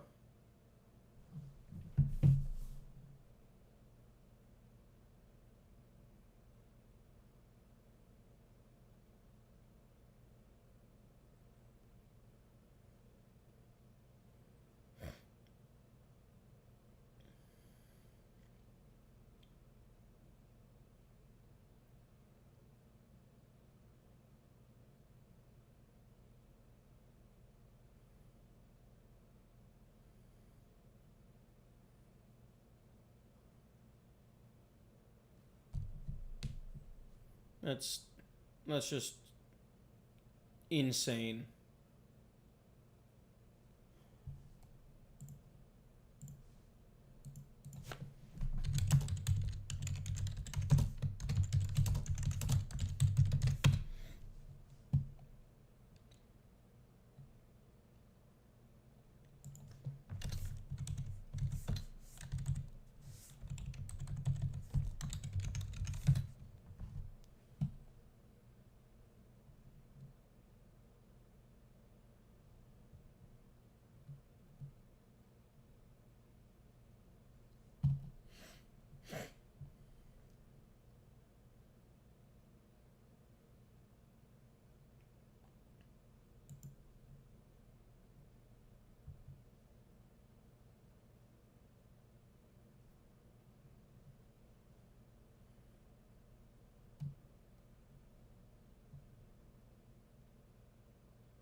Are you just learning Godot currently, or is this a long-term project?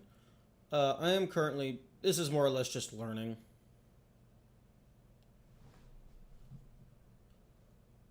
Like, I'm not gonna just throw this away if I do get to a finishing point. Like, I'll probably just release it on H or something. But this is mainly just learning. Learn a little bit, learn a little bit, learn a little bit, learn a little bit, and then jump into projects that I actually care about. Dream game project? Probably a Souls-like Metroidvania.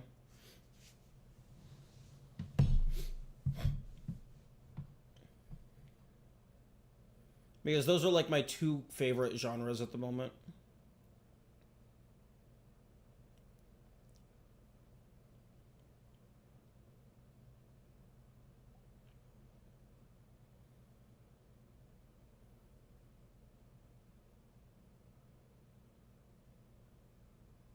Like, I did have an idea for like an insect themed Souls like, but then I realized, oh, I'm a dumb fuck and I don't know what I'm doing. So I should make something really, really, really simple in order to learn the basics. Also, Yami, do you have a link to this read by word thing? Because I can't find it.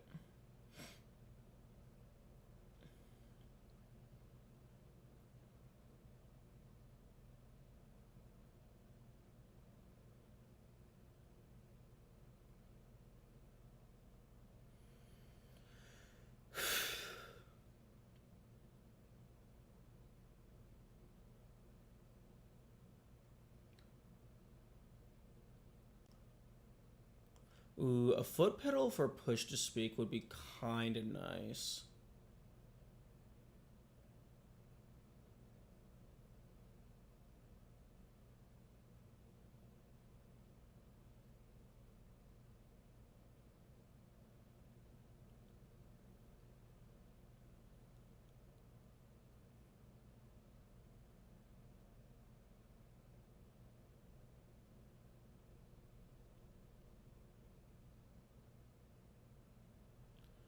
Additionally, something that would be a really cool dream game project would be like a big puzzle game, like a steganography game, just with like multiple layers of really intricate puzzles.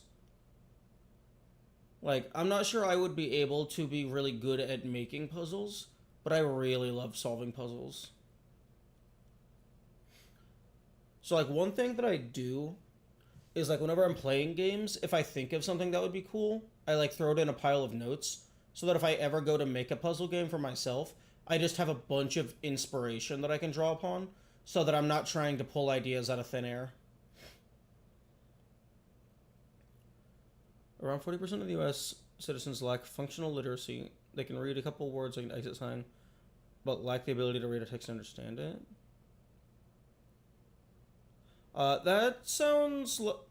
I imagine that's partially in due to, like, because America is, like, supposedly, like, really welcoming to foreign people, but also America just primarily uses a single language. So, like, people come in who don't know English, and then they just don't learn. Blueprints got super inspired to work on some also good physics. Yeah, Blueprints is awesome. I haven't really gotten to play it myself. I did a little bit of playtesting for it before it was released, but I haven't played it proper. I'm hoping to do that at some point in the near future. Yeah, I think for the next poll, I think I hope Blueprints or The Witness wins. I think those are the two that I'm the most excited for.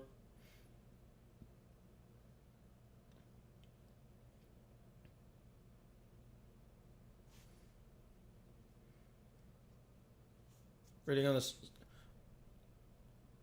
same level as a second grader shouldn't be that high of an issue. Well, I mean, people can probably read better in their base language. But also, as unfortunate as it is, you don't really need to be able to read in the modern era. Because we have text to speech and speech to text.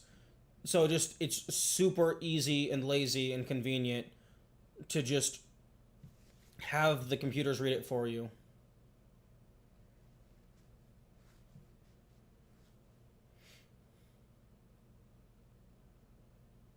And like you don't even really need the ability to write because like I imagine 99% of text that is created is done via keyboard nowadays.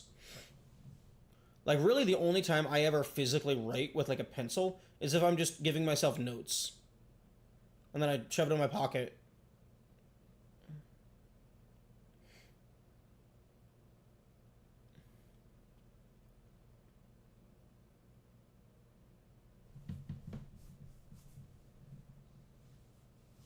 Tech literacy is also crashing. That seems super odd. Although, that also depends on how you define tech literacy. Because there's like multiple levels of that. Like, I imagine the average person can like easily find their way around a smartphone. But then, like, there's higher levels of like, oh, there's like Linux terminal. The M is first. And then like coding and then like building a computer. Like I imagine the average person isn't building a computer. But like the current modern generations are probably fairly well equipped to handle phones and stuff.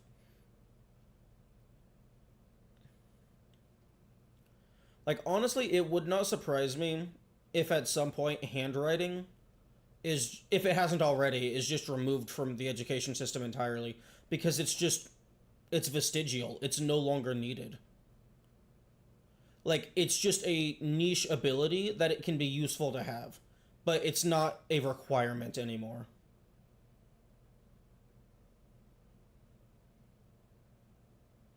Which is kind of wild to think about.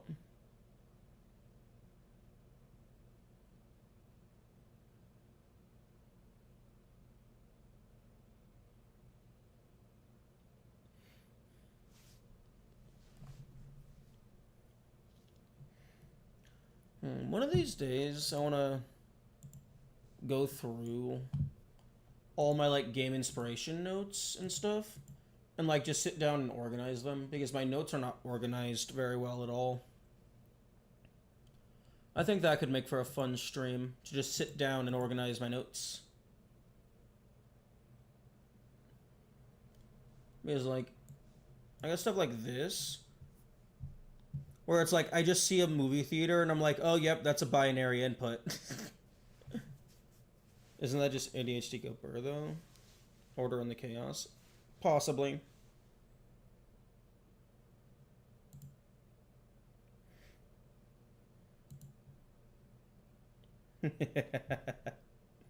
That was a recent one. That was a funny idea. Although not sure how you would do that unless it's just like knowing weak damage types and stuff. I guess like maybe you could read books and that would tell you what certain enemies are weak against.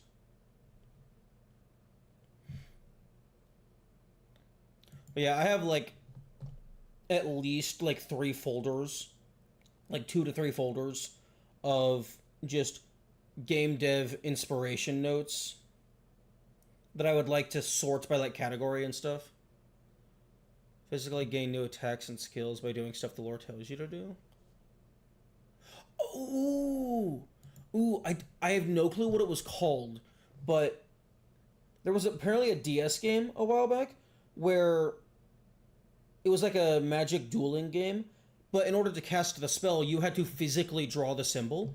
So maybe what if there was something like that, but like you studied books in order to actually you had to learn the spells. It doesn't just unlock it in a casting menu. So if you want to cast a spell, you have to actually know what it is. And arbitrary input sequences. Yeah. Stuff like that. Although for the DS one, you like drew it on the touchscreen. It's just cheat codes the game.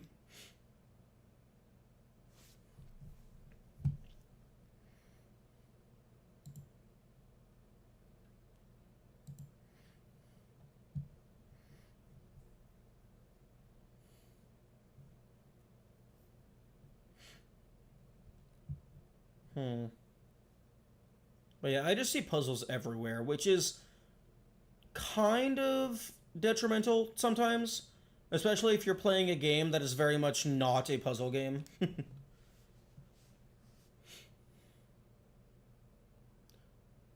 Because it's just like the patterns. The patterns are everywhere. And it's like, no, it's just a chair. The puzzle worms are eating the mushroom alive. Yes, indeed. Ugh. Yeah, after Prey, I definitely need to play a puzzle game to get my fix. I'm not insane. There are games where this stuff is relevant.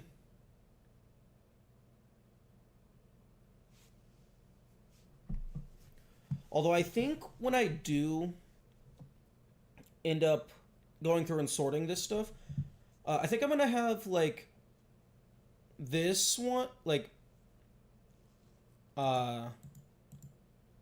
this one is mostly empty right now. I'll have this be my new main one, and then I'll just slowly drag stuff in because there's probably a couple ideas that I'm like, oh, that's really clever. I want to hold on to that for myself, and then not show that one on screen. Haven't you already been treating Prey like a puzzle game anyway? Oh, yeah, no, I was messing around with some of the interactions. Because it has some puzzles, kind of. Factorial win. I mean, it's on the list to get to eventually.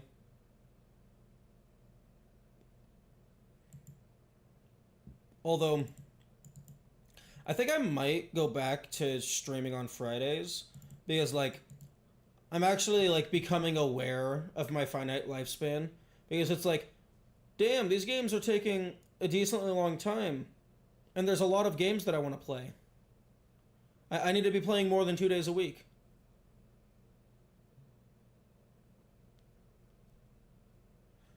Optimally, I would get to the point to where I am actually able to do this full time, so that I can stream every day, and then I would be blasting through games.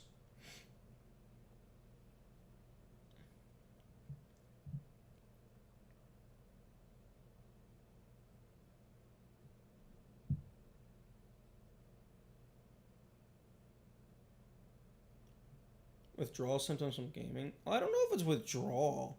It's just more so like there's a lot of things on my list, and I'm going through the list very slow. Like right now in Prey, like I want to get to the no inventory challenge run because that's super interesting to me. But like I have some achievements and busy work that I got to get through first. I mean, like I guess I don't have to.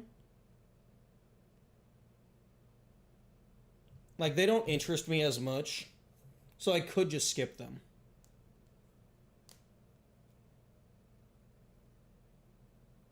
Go for shorter games instead, or call it quits on uninteresting things. I think I might start skipping things that I don't find interesting, because I care more about enjoying playing the game rather than filling out the checklist. Because like I don't care about achievements for the sake of achievements. Like I don't care about the big meta game of like the massive checklist that is like across all platforms. Like for me, achievements are just a list of things that the developers are encouraging you to do.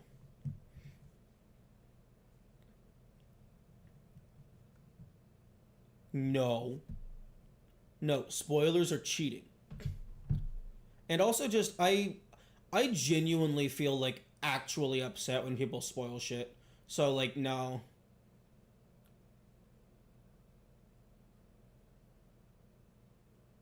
Like it would just be so I would just feel so shitty and like so unsatisfied if I'm like, "Okay, well what's the answer?"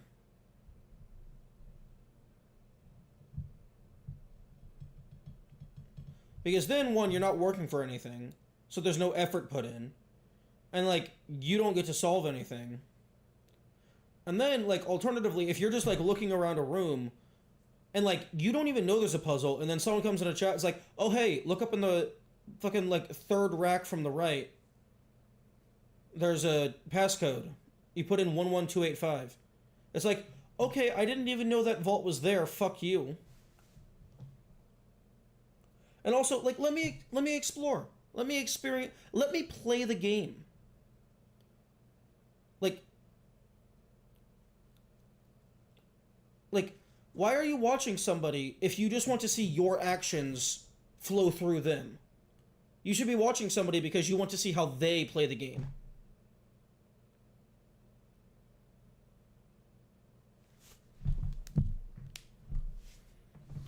Okay, mini rant over. More so in reference to getting achievements in New Game Plus. Harder to burn out on getting the achievements in 50 runs if you know you can get them in like 3 if you plan better. Yeah, that's fair.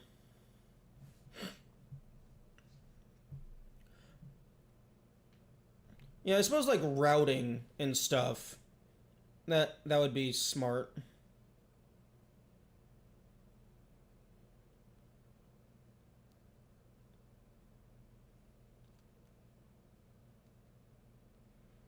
I want to play Subnautica at some point. Subnautica sounds fun. It also has a cool scanning mechanic.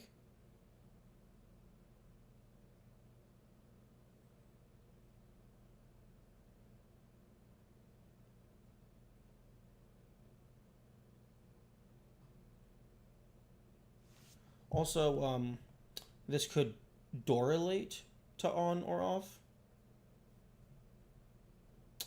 The that should say correlate. No, no, no. Subnautica's gonna be fine.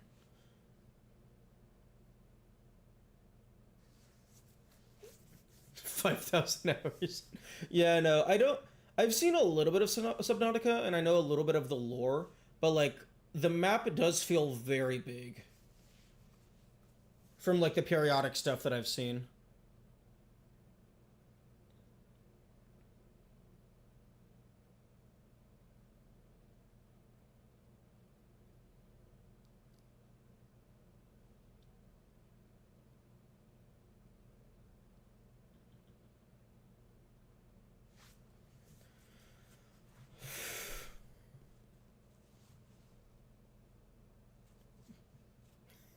You know what? It being finite is actually worse. Like an infinitely generated procedural world, like at least you like there's only like a few things that actually matter, and then it's just a bunch of mismatch. But no, the entire map is actual content. That's why I said it. No, I know I was agreeing with you. I wasn't stating the same thing that you said.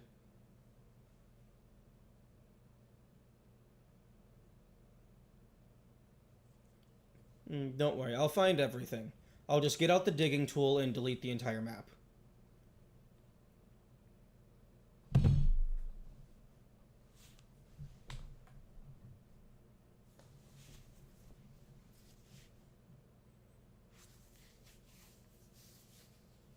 Digging tool?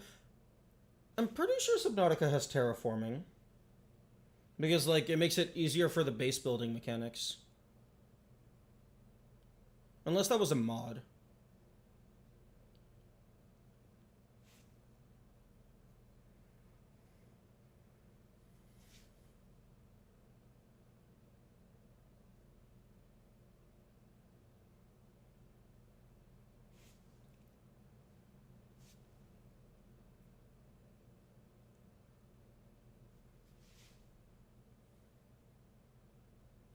Terraforming was removed like 8 years ago? Wow. That's odd. I mean, I guess maybe to avoid sequence breaking. But that seems really weird that they would remove such a like a big mechanic.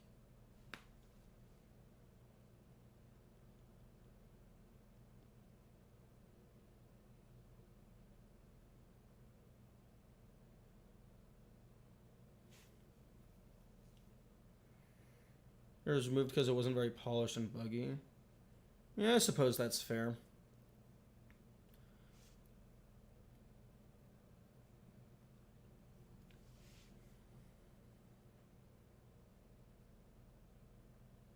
And like, I guess if it's not the primary focus of the game, then it doesn't super matter.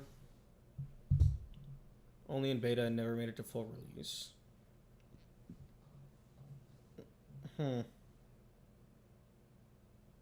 Was it in beta for a while? Because I remember watching videos where people were using it.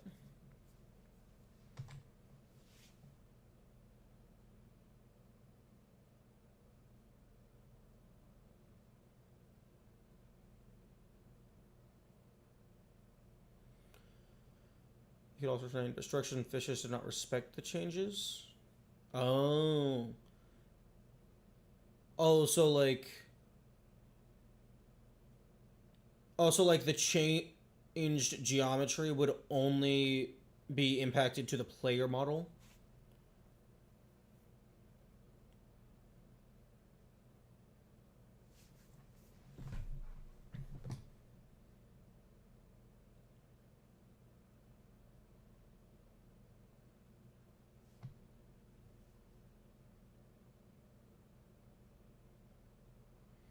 Any embedded structure would just float fixed in space. Well,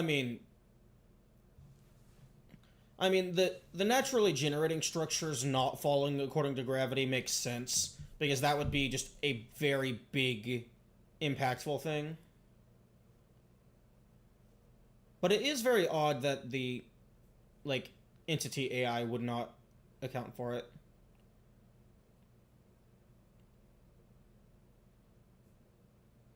But that does sound funny. Just like, oh no, this monster's chasing me. Let me just dig a hole real quick.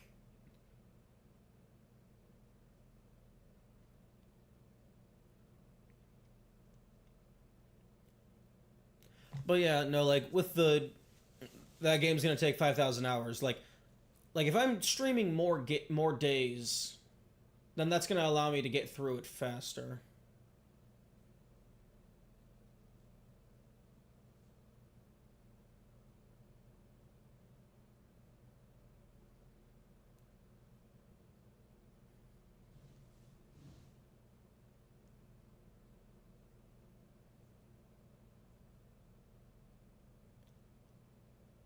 I could potentially go back to doing gameplay play streams on weekdays. Like I do want to keep like doing this and learning, but it doesn't really feel like I'm making much progress. And then like my brain freezes up. And then I kind of just stare at my monitor for fucking 5 minutes.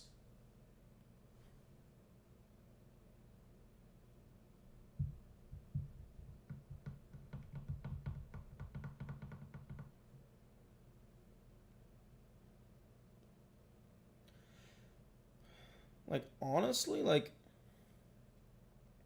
I do truly feel like I would do better working on a team rather than individual because one, like I'm just really good at looking at other people's stuff and thinking of ideas, but also like having other people there to constantly like bounce the mental off of would probably be effective at staying in the flow.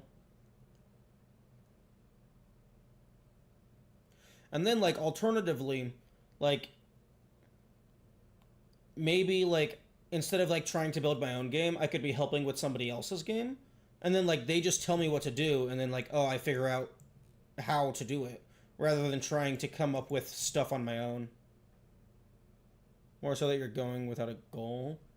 Yeah, that's also a big part of it.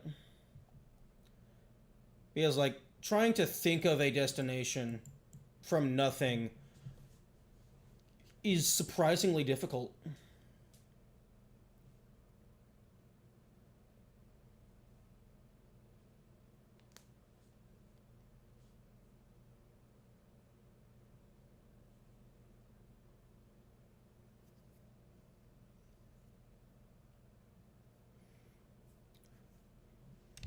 Like I guess that's why like when you're starting out people recommend that you just create a clone of a simple game because it's simple so it's easy to make, but it's also you have like a definitive objective. It's like, "Oh, just make Pong. Oh, just make Mario." And GDD is documenting defining what you want early on and not deviating is important. Yeah.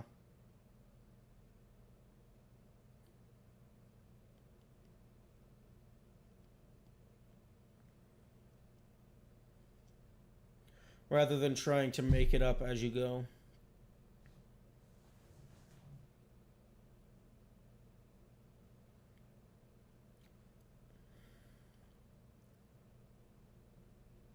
Because like I don't know. I feel like I typically feel like I'm good at thinking of ideas, but then like in the moment it's like, "Oh, brain no brain."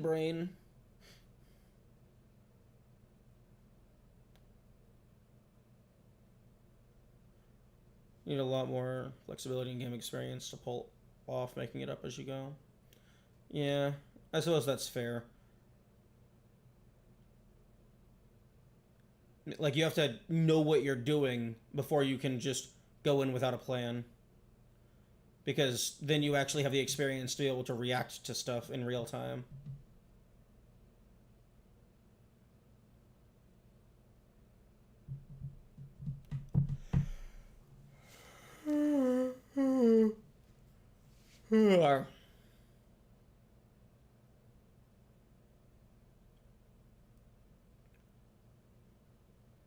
I'm useful to the team. I'm gonna be the ideas guy. Well, I mean, I'm not meaning that like ideas is all there is. I'm just saying like when I'm not game deving, I'm like really good at thinking of ideas. But then like here, fucking all the ideas are just they don't exist. Goodbye.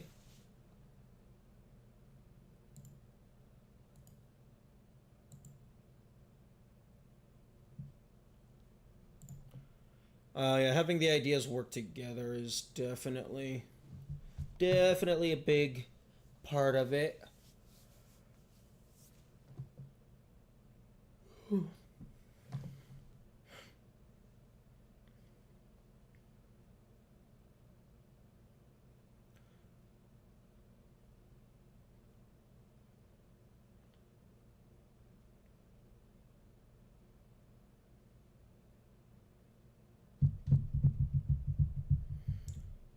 Like, I guess maybe one thing you could do is just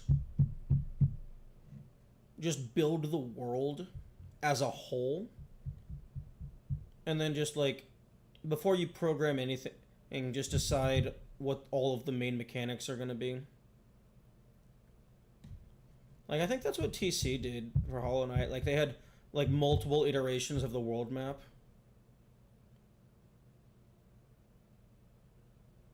If you think, what do I want to play, and then going from there.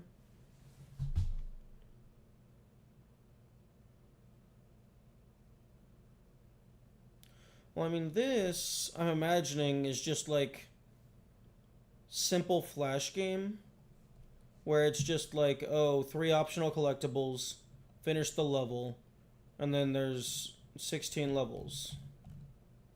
Just short, simple, nothing too complex. Like, I guess even fucking like Jelly Escape, which is like a really good flash game. It's just simple platformer. It it has like basically a single enemy type with 3 speed variations, and then like door and lever mechanic. Like, nothing insane. It's super simple. Just make the levels.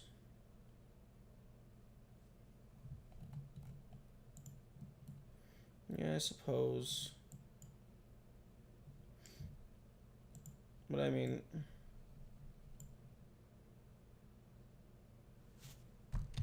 fuck.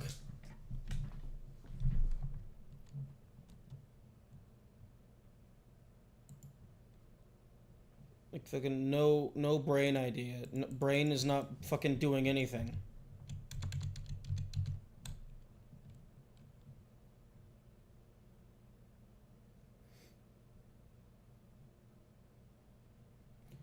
Also doesn't help that I only have like a single tile type.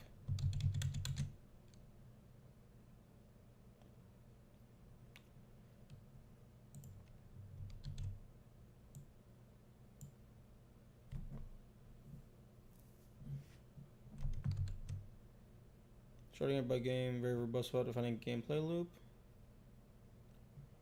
Well, I mean, the gameplay loop is go through the level, go through the level, go through the level, go through the level, go through the level, go through the level. Oh, you beat the game. That's the gameplay loop.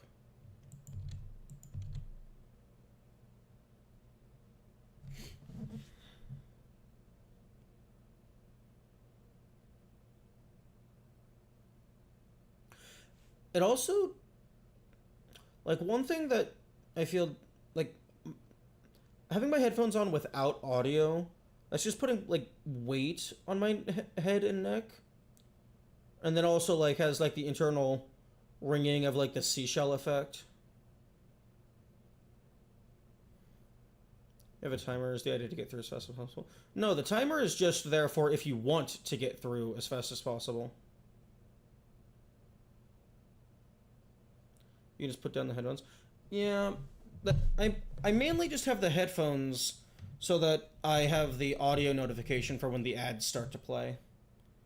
Like, I guess I could change that to my primary speakers. But then, like, anytime it happens, it'll also be, like, put through the microphone. But I suppose that doesn't matter. But then, like, if something else happens to have an audio notification, it'll go through the microphone. But actually, in retrospect, nothing has audio notifications for a while. Oh, and now I can actually hear my own voice in full.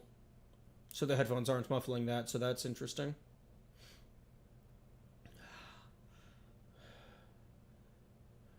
Ooh. it's it's very different audio tactile sensation. Like, voice sounds completely different when you don't have the muffling.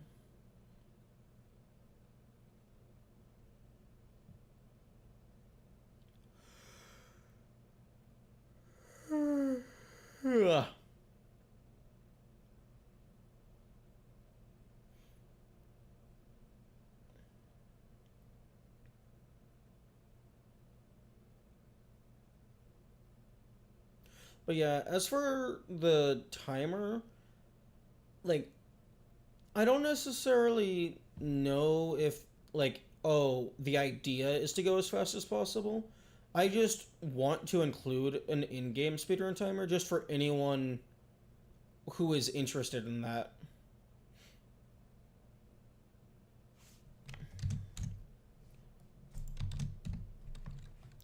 Because like if you have a speedrun timer, that just encourages people to speedrun and competition and stuff.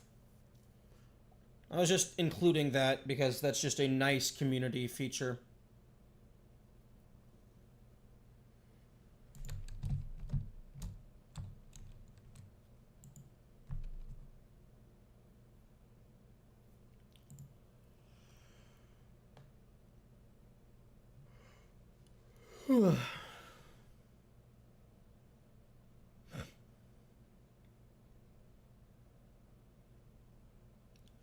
Yeah, I can definitely see level design being annoying.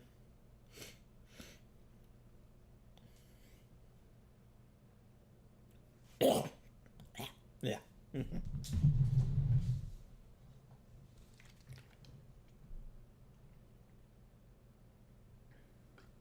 Like, it's much easier to think of individual mechanics rather than trying to actually make terrain to complement those mechanics.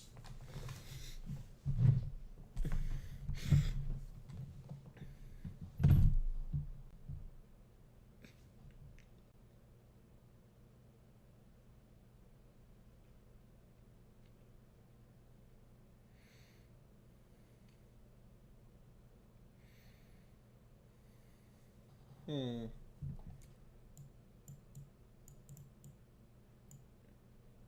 Would a line break constitute as text? I mean, it doesn't have an actual character. Or it doesn't have a, like, letter visible.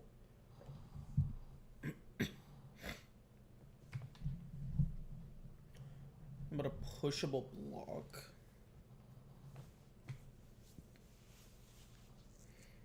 Hmm. Well, I mean, if we have a pushable block, then we maybe want a button that the block can hold it down. Line break as a character? Yes, but would it be considered text? I don't know if that would have its own definition.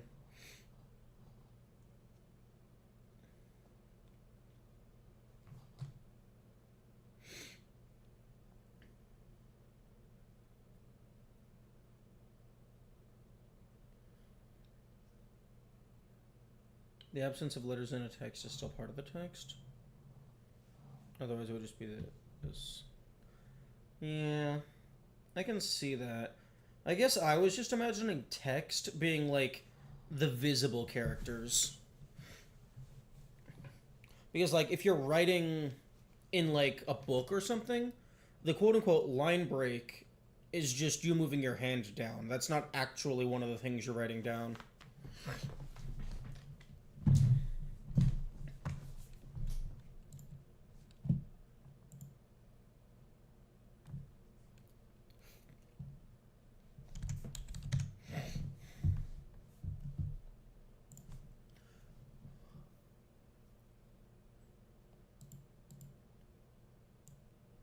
Oh my goodness. Godot, let me expand this text box.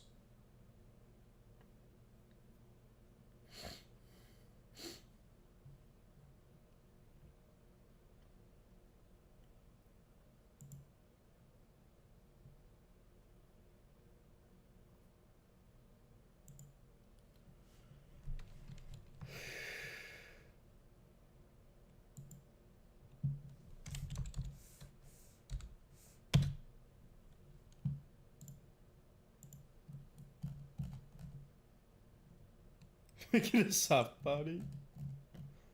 I don't know if I want to make it a soft body.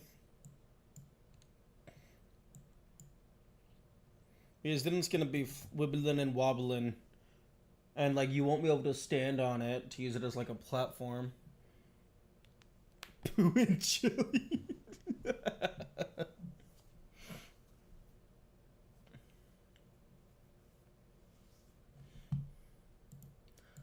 I don't think a soft body works well for a push block.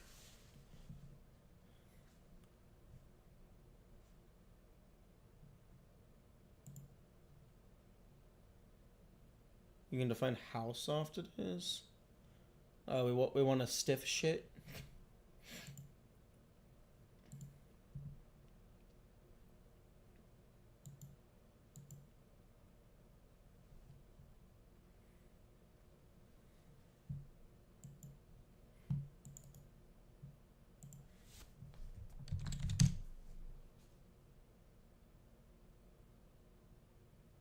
Why do we not have a soft body 2D?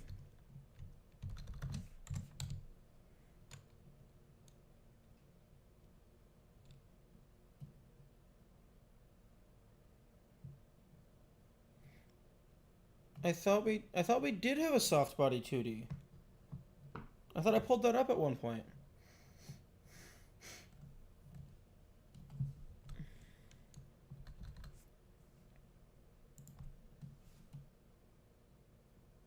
We have bone 2D.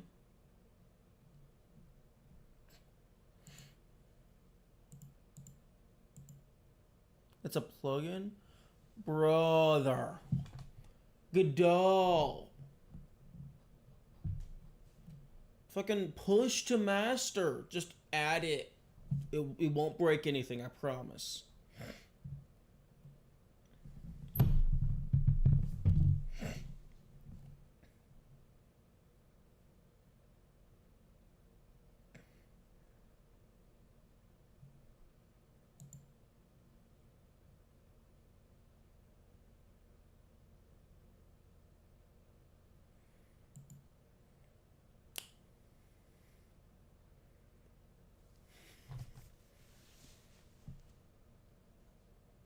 For the chink, deck for the chink. True. Okay, well, I guess we're having fucking brr brr brr brr.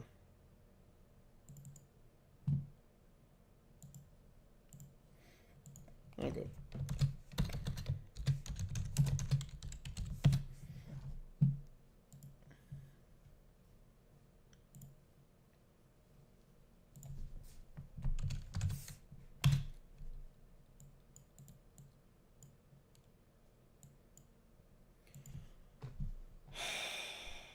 Wait, no. Oh, this thing doesn't need an area 2D because it's not actually detecting anything. Collision. Mask, terrain, player. You know what? Actually, enemies too, because that's not annoying.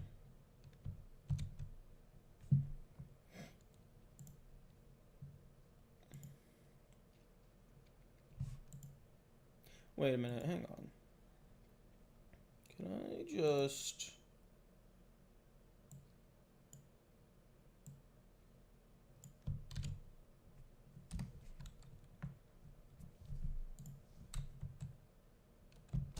Ah.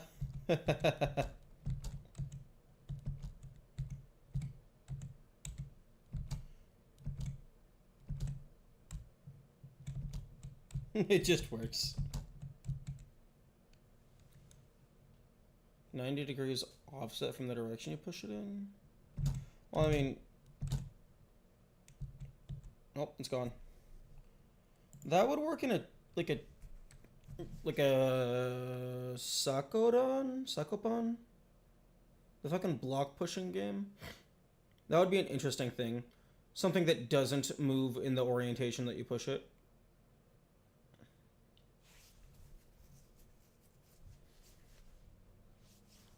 Like Baba. Okay. Do do do do do do do do do do do do. Okay, so rotation. How the fuck do I lock you?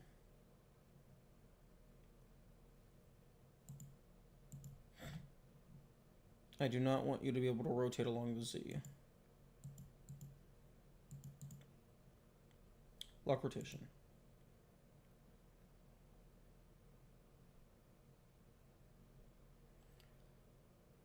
World planes to the levels to avoid the cube facing through the ground. I have a world plane. It's just it deletes everything that passes through it.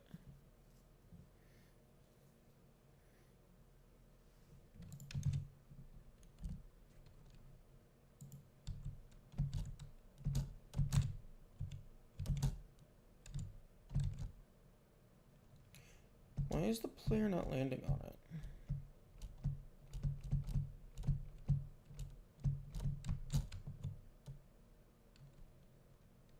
On the same level as the cookbox. What the fuck? Oh, it doesn't count as terrain. Do do do do do do do do do do. Do do do do do do do do do do. Oh, but now I can't push it anymore.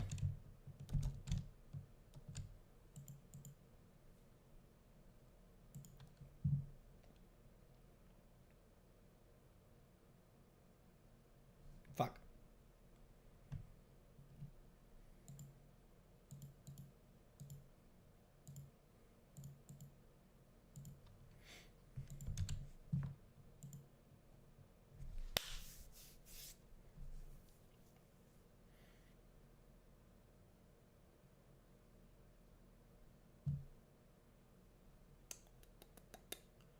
World plane on the same level. Cookbox is the guy who Dosh say once. I don't think I know who Dosh is.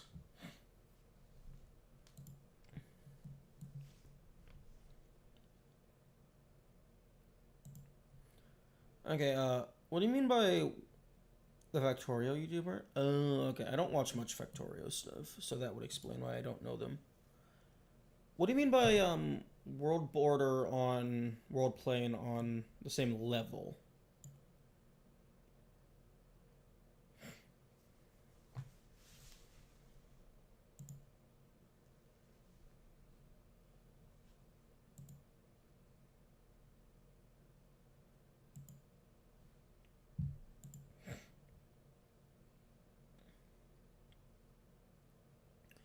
World block up.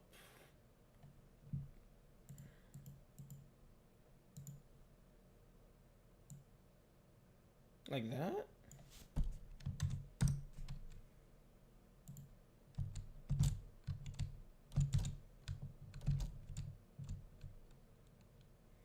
World plane has a stronger collision than blocks.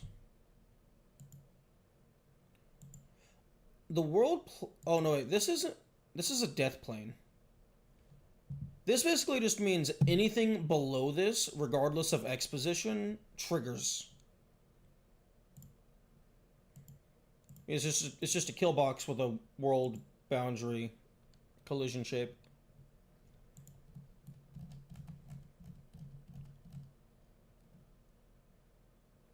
Which basically just means it's constantly checking the fucking compared against the normal.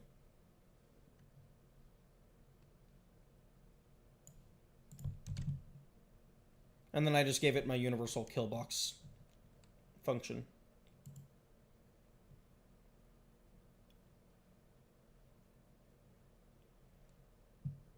World boundary that is colliding and not killing. Oh, so just an infinitely large platform?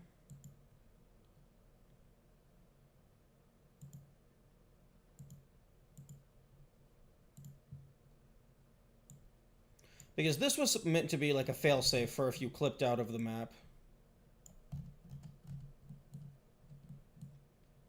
Although if I made another one above this, if you would just walk on top of it.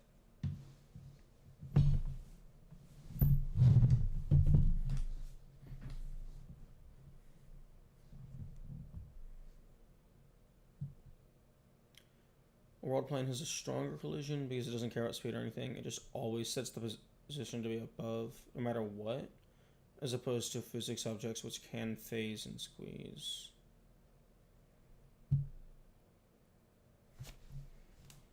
So I don't think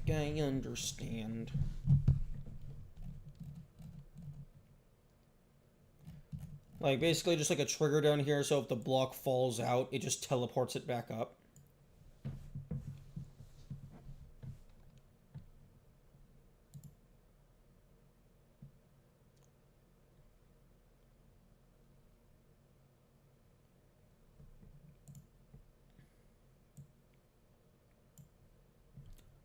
Two objects overlap, they explode. Yeah. Because they're like pushing against each other and stuff.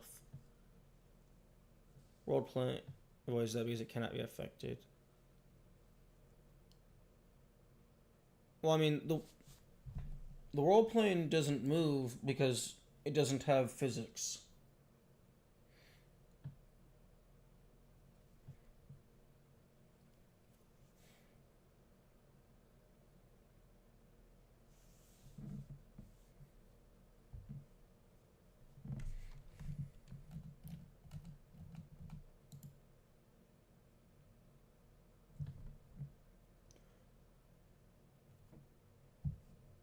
And like, I can't put a world plane on top of the box because that would break everything.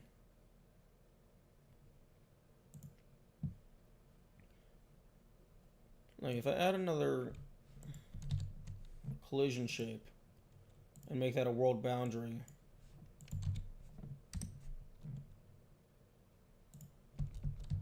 Nope, it just deleted the box.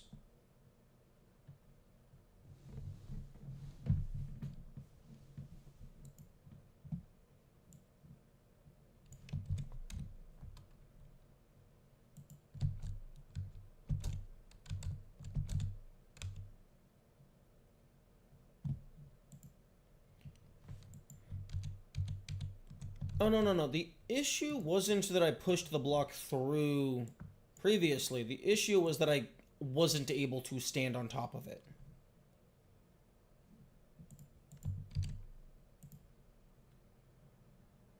Like, if I go back over here and I make it not be terrain,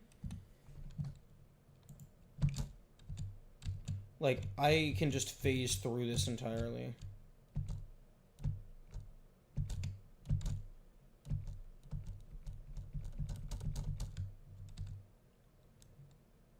I did fall through the floor for it. Yeah, that happened once, which means it's an issue that needs to be dealt with.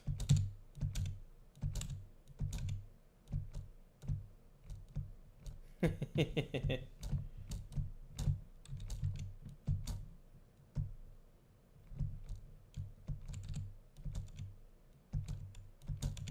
like, the idea is that I can push it and then jump on top of it.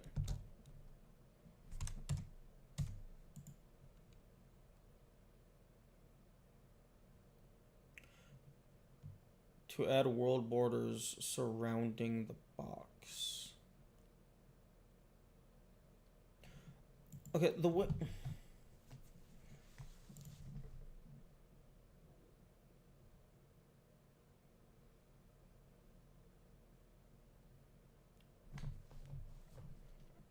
I don't see how that would do anything.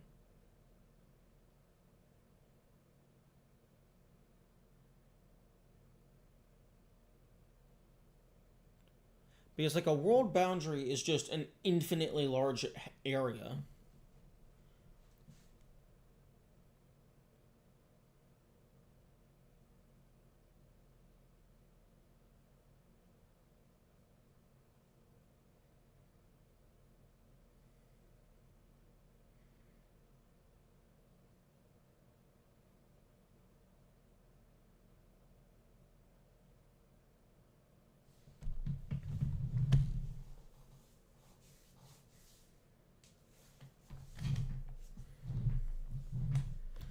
What do you mean by implementation defined? It's just doing whatever they decided for Godot.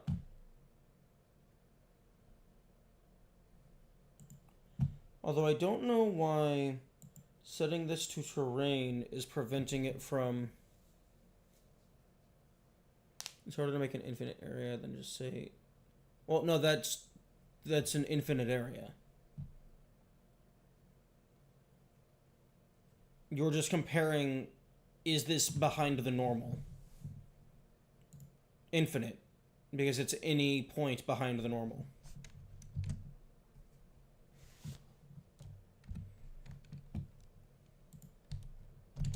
I don't get why I can't push you anymore.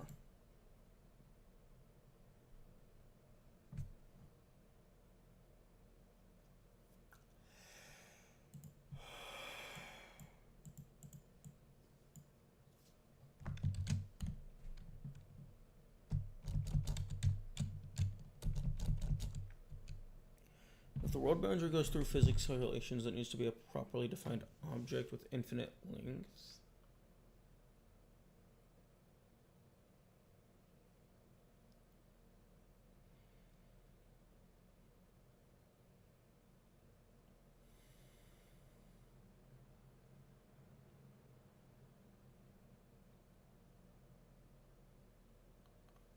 My brain is fucking tired.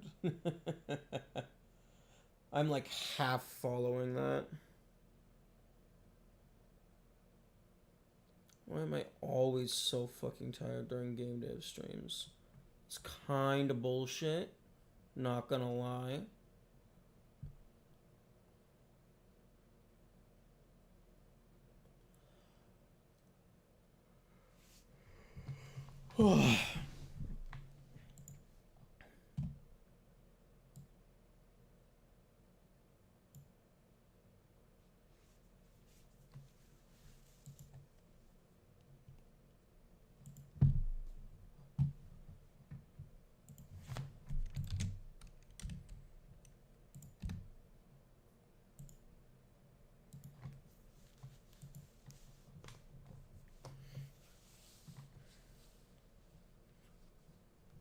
Every single object should be on the next frame.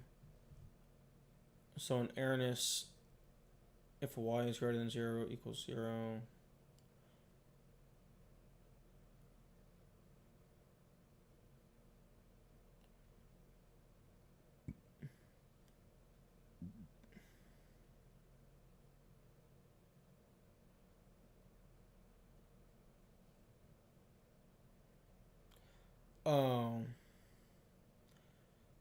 So in order to quote unquote push against it, it has to like actually be a physical thing.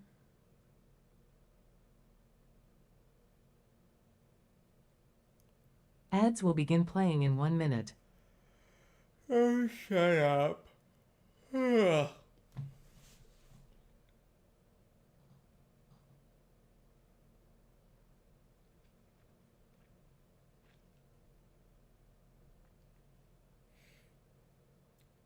Fuck, I kind of want to go back to sleep, but I think I got enough sleep today.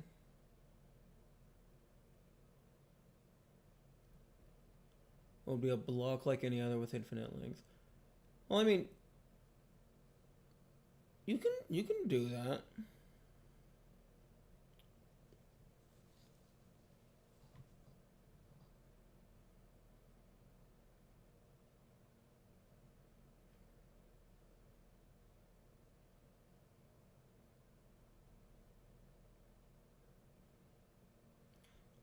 Although defining the orientation to push shit out might be a little. No, because you just push it out along the normal.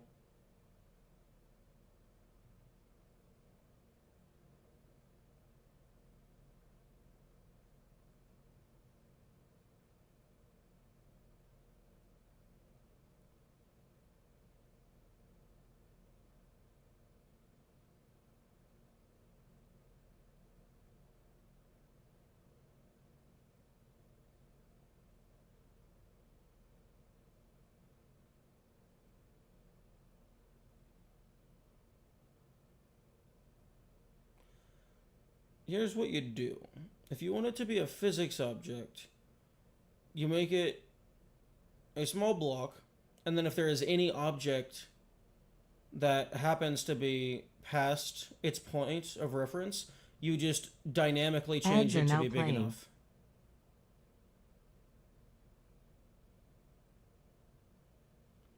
So it's not always infinite. It's just conditionally large enough.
Yeah, I think I'm gonna call it a little bit early.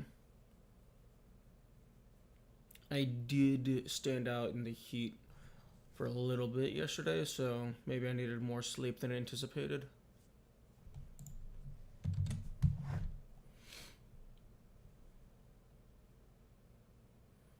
Okay.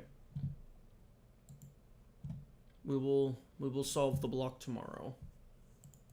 Farewell. Have good days.